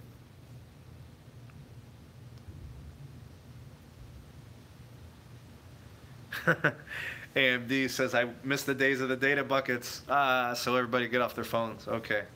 Good point. You know, my wife's also a teacher, and she was telling me a story about a kid. She was reading an article, and a kid was writing a letter to his mom, and he said, I wish my mom would get off her phone or something like that. So, yeah, people are consumed by their devices. Edward, the foldable display phone coming from Samsung, I think it's called like the Samsung Model X or something. Man, it is a great idea. It's fantastic. I love innovation in the smartphone industry. Samsung's huge on that too. They like being first to develop things. It's great. I'd love to see it, get my hands on it and try it. Hopefully it ends up at a Best Buy one day and I can check it out for sure. Phone screen is blue?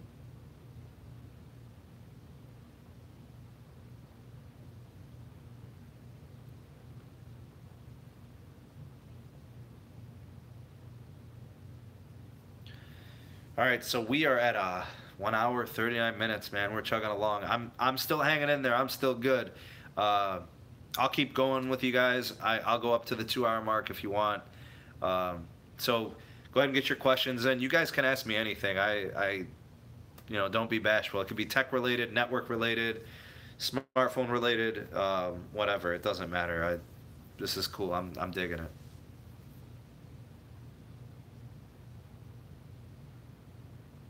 Huh. So link not working to Patreon? All right, I'm gonna have to figure that out. For those of you out here, I do have a new Patreon page, so if you'd like to join me there and support me on that platform, just go ahead and search Sneed Mobile Tech on Patreon. I'd love to have you as my first patrons. It'd be great. I'm gonna offer some exclusive content on there. The podcast will be on there. I'll be putting these live streams on there.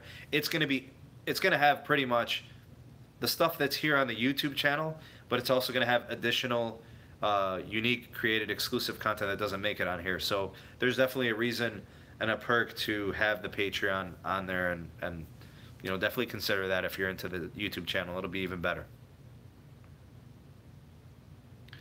Google News, like or dislike. I like Google News. I use it. It's really integrated. It's you know, it's smart. Like, it's just in tune with the things you search and the things you're into, and it integrates multiple apps like what you're doing. So like, and it's got like your Gmail stuff, and you know, my Patreon is going to be $3 monthly. So get you guys in there at $3, the introductory price. Lock you in. When do you think Apple will support gigabit LTE? In like 2 years? Man, Apple's slow about that. I don't even know when they're going to have 5G modems in their devices. Like, seriously, like even carrier aggregation, something so directly simple as that, has been painstaking with Apple. And then even Wi-Fi calling, like, I want to say Wi-Fi calling was added to the iPhone like in the 6S or something. I don't know. It was like, it took forever. They're always behind. It's frustrating. They got wireless charging late. They got waterproofing late. Crazy.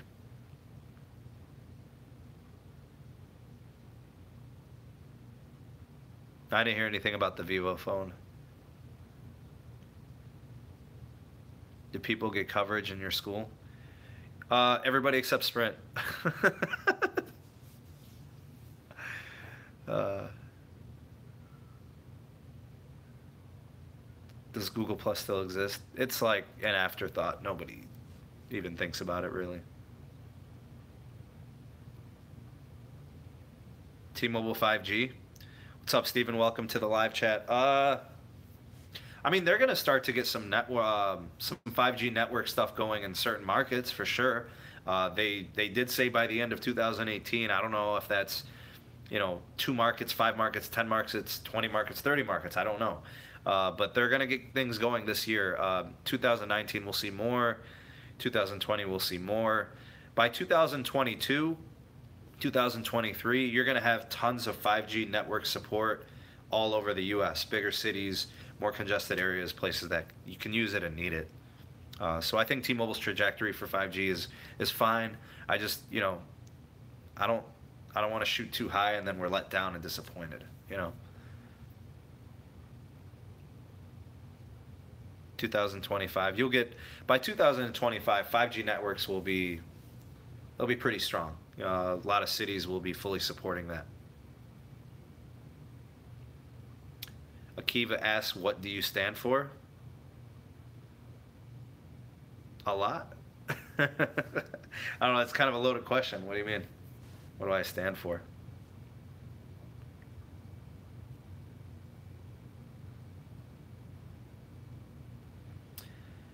What are my thoughts on Trump mobile idea? Best network since all the companies were made to merge. Not sure what you mean. If you could clarify that. Regional carriers? Not really. 5G hasn't really focused on rural areas. Regional carriers still have their place. They're still viable. The only reason they're selling is because the national carriers are buying them. They're willing to pay big bucks to acquire them.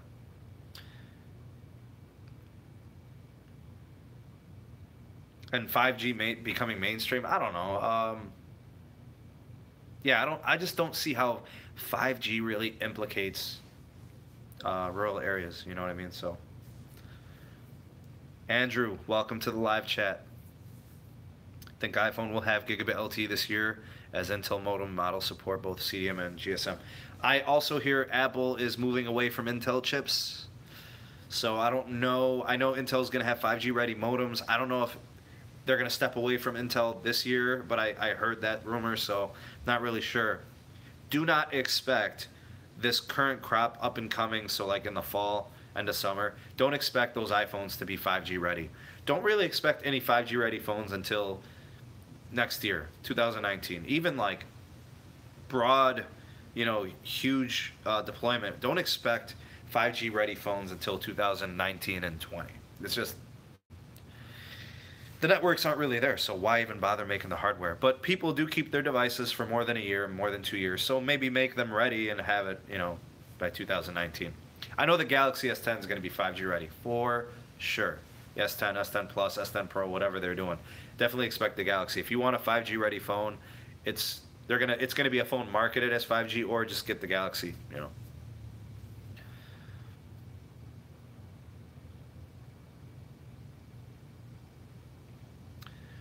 Edward, I don't have home internet. I have an AT&T mobile hotspot that I use for home internet.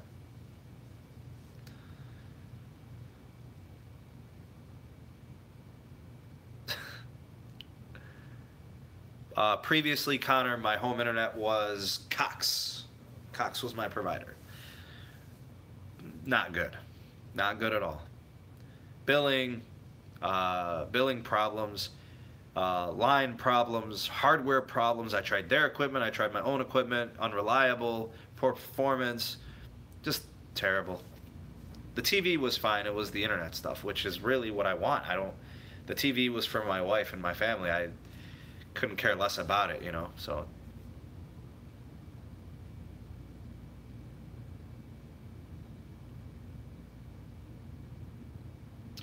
Yeah, Greg. The LTE Plus is just carrier aggregation. They've got some of that, and they've got some MIMO technology. Like, we're gonna call that 5G evolution. I mean, it's just. I mean, what does 5G evolution mean? It's like it's like an in between 4G and 5G, but it's neither. I guess I don't know. It's just LTE. It's just marketing ploy. They're just AT&T being AT&T, I guess.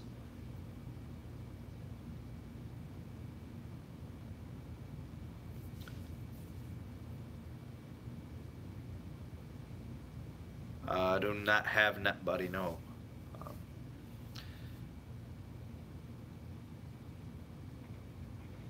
Um, let me see what I'm using. I'm using like an old school hotspot. Let me see.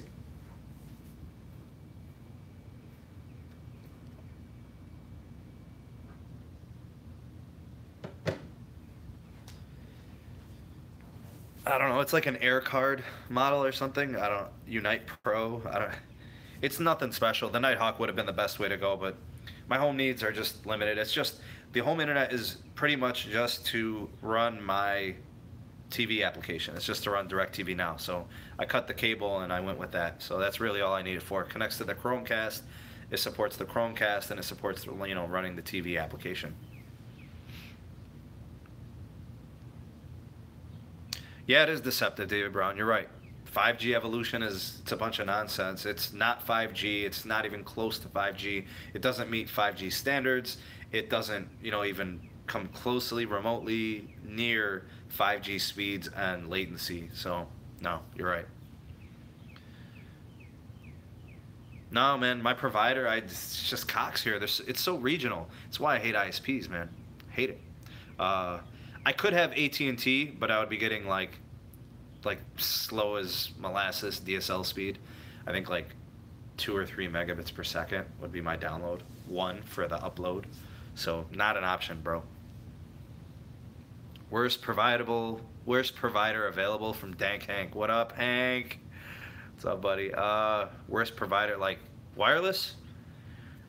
I don't know. It's regional, but like for the most part, most people tell you Sprint. They seem to have the worst network performance. Some people say Verizon's the worst because they're so evil. AT&T's the worst because they're evil. I don't know. I feel like most people speak positively of T-Mobile. Like out of all 4 carriers, they seem to have the most approval. How much do I pay for my service? I pay $30 a month, unlimited hotspot data. It's LTE. It's good. Gets the job done. Typically, I see speeds between like as low as 5 megabits per second up to 20. I like it when it's at 20. I don't like it when it's at 5, but whatever I've got is fine.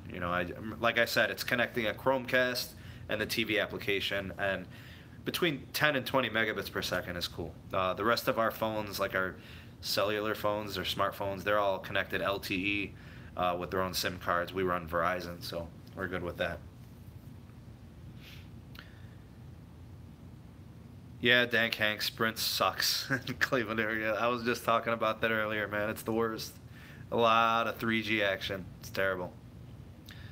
Thoughts on Google's approach with RCS messaging? I can't wait for RCS to truly be like a thing. I need it to take a hold very quickly. Android should have a standard messaging app. I'm sick of all the nonsense, all this other stuff going on. iMessage has a good thing, it's a good approach. Why don't they adopt something like that? I mean, there's a lot of things I don't like about Apple, but that's one thing I do. Highest speed of Verizon and AT&T wireless speed I've had, like download speeds. I've seen Verizon over 160, 180 megabits per second download. I've seen over 80 on the upload. AT&T, I've seen upwards of 90 megabits per second, or downloads for AT&T at about 90, and then upload, I've seen them pretty good, like at 40, 50, so.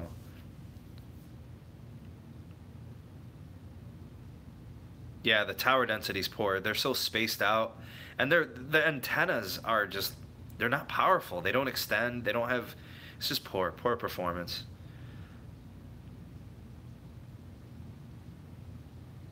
Is it an old grandfathered AT&T? Actually, it's a tablet SIM card. So it's supposed to be data only. and used in a tablet, but I stuck it inside of a mobile hotspot and it works no limits, high speed all the time. Yeah, S8s were great phones. They're still awesome. The smaller S8, like not the S8 Plus, battery life's probably not that great. It's a smaller device, so.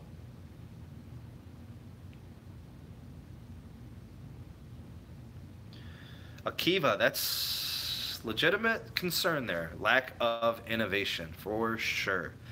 Uh, well, we got foldable displays coming. We've got connected devices. Uh, you know, maybe they start integrating them more to manage usage and stuff like that. Like, I don't know, maybe the personal assistants built into devices get more integrated. There's things that they could do. I'd like to see some things change. I'd like to see battery tech improve a lot. I'm really sick of poor battery life. I'd like to see the battery technology improve to the point where you can charge your phone like once a week. And everything that you need it to do, it will support it. It's got enough, you know, charge. And I want to see them also charge in like 10 minutes. So there's things that could improve in smartphones. Yeah, Connor, iPhone battery life, not good. The 10s I hear are not bad. The Plus devices always seem to have good battery life. The regular sized iPhones, not good. My wife typically charges her phone like 3 or 4 times throughout the day, like 30 minutes at a time. So if your phone's on the charger for 3 hours a day, it's not a good battery.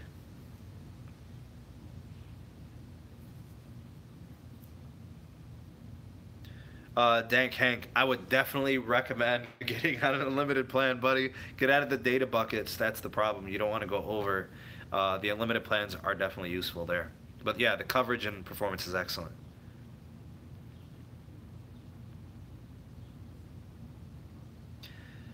Yeah, yeah, U.S. carriers. U.S. carriers have gotten much faster. If you've had a smartphone over the last 10 years, you'd know that it's obviously a lot faster now.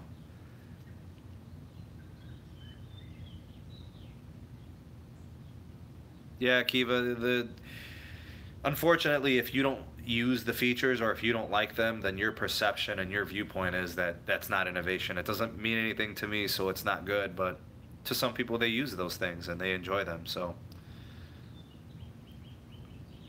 yeah, S8 Plus, you know, any Plus device for the most part, you get more space to get battery life in there. Like capacity, you know, on an S8 is probably like 2,700 milliamp hours or something. On an S8 Plus, it's probably like 3,500. So like it's a difference of, you know, 30 or 40%. So yeah, it makes a huge difference. Absolutely.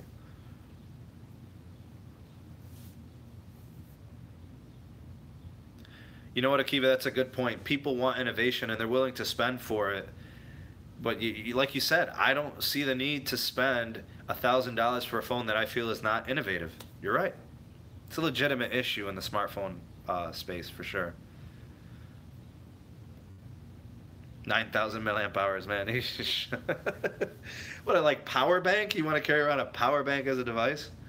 I mean, if you could cram that much capacity into a small form factor, that'd be great. But I mean, nobody wants to you know, carry around a power bank of a phone. Zach Morris back at the key, what was that, the Max, you know, holding up that thing. You fit that in there. Yeah, the Bixby sucks, man. I'm all about Google Assistant. I think it's great. It's probably the best assistant out of all of them in the way it's integrated and used. Yeah, the new graphene battery technology, that shows a ton of promise. Really excited about that, but it needs a lot of testing and it needs a lot of investment and research. So we got to kind of hold off and pump the brakes on that.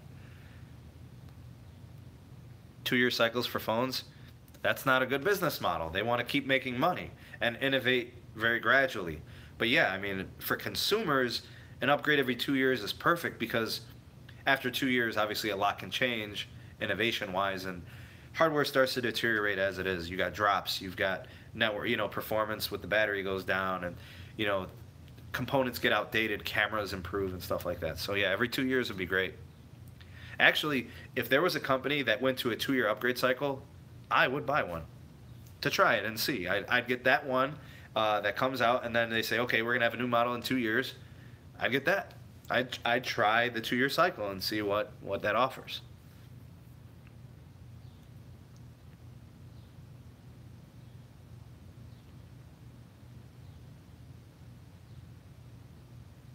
Snapdragon, yeah, so with Snapdragon, with Qualcomm, I should say, Qualcomm doesn't feel pressure from other chip makers. MediaTek is, non-existent for flagship devices. If you want a good processor in Android, you're pretty much going with Snapdragon, made by Qualcomm. Samsung can't even use their own chips in the U.S. So like, where's the competition? You're not forced to do anything. Yeah, no pressure, Qualcomm, so they just kind of do whatever they please. Kiva, a lot of people like their T-Mobile service. They love what they offer, good value. They love all the perks, right? Um, yeah, 4-3. Yeah, I mean, the more companies there are, big legitimate companies, the better the competition, the better we fare as customers, for sure. So Akiva, are you gonna subscribe? I really need my 912 subscribers. So if you could subscribe, that would be great. Go ahead, Akiva. I'm watching you. Go ahead and do it. Subscribe.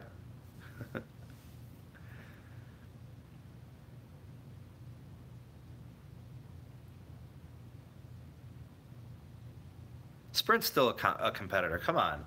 I mean, they're still offering service at a good rate. People still walk into their stores. They're just not as successful as the other ones for now. Yeah, they're a legitimate competitor. Of course. Of course.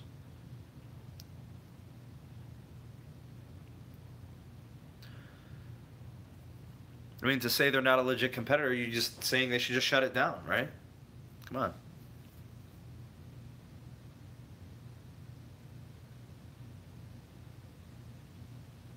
ZT was banned. They did get some reinstatement. I think they're able to function for like a month or something like that. But yeah, they're not out of the woods just yet. And it's a shame because ZTE is going to have a 5G ready phone for 2019. It's going to be ready like Q1. And I don't know who was going to sell it or whatever, but like now they've got to back out of their deal with AT&T, whatever carriers they were going to use it with. Yeah, T-Mobile's fast, Akiva. People dig it. For people that think like the merger is good on all fronts, bottom line is this: when you have less true competition, less carriers, it's going to be more expensive. There's just no way around it. I don't believe when people say it's going to be better for competition. Most of the people that say that just hate Verizon and AT&T. Pure and simple. They just don't want to see them win. It's like, we don't want Verizon to win. We don't want AT&T to win. We just want somebody else to win.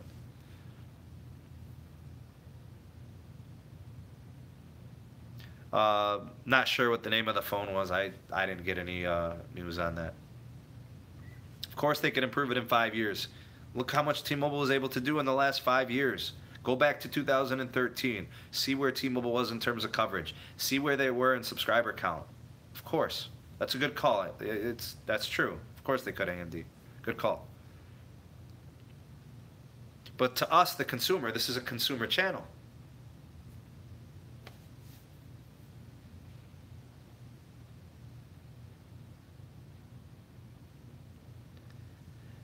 Three carriers? I mean, who's... if you say so. I mean, I don't want to discredit your argument. I get it, but like, what's the difference if two are competing or if three are competing? It's a difference of one.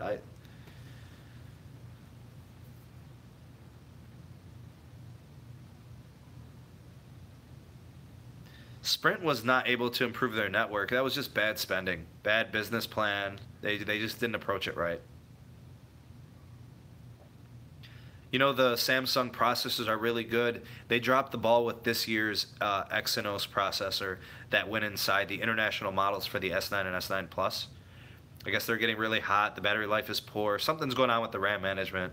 But yeah, otherwise they make really good processors, good chips. It's a shame they can only use them internationally. They can't use them here stateside.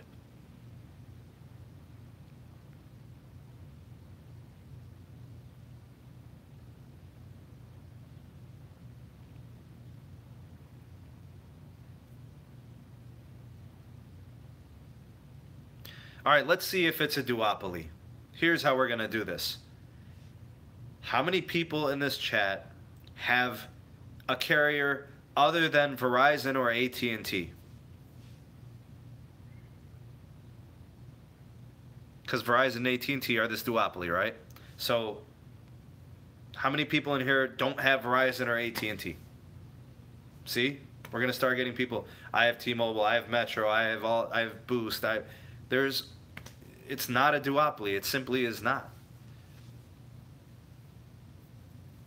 No, 3 and 4 doesn't make a huge difference. It does not. But going the other way and reducing, how does that help the situation?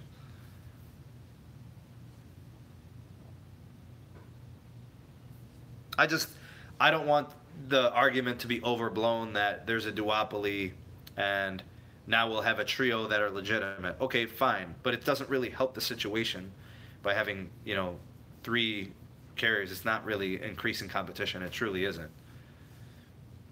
Most people that just argue the duopoly are just they're so fed up with Verizon and AT&T. That's pretty much it. It's just spite. It's just, they don't want Verizon and AT&T to be winning, as they say.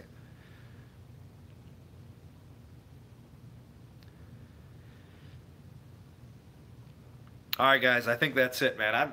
I went over the 2-hour mark.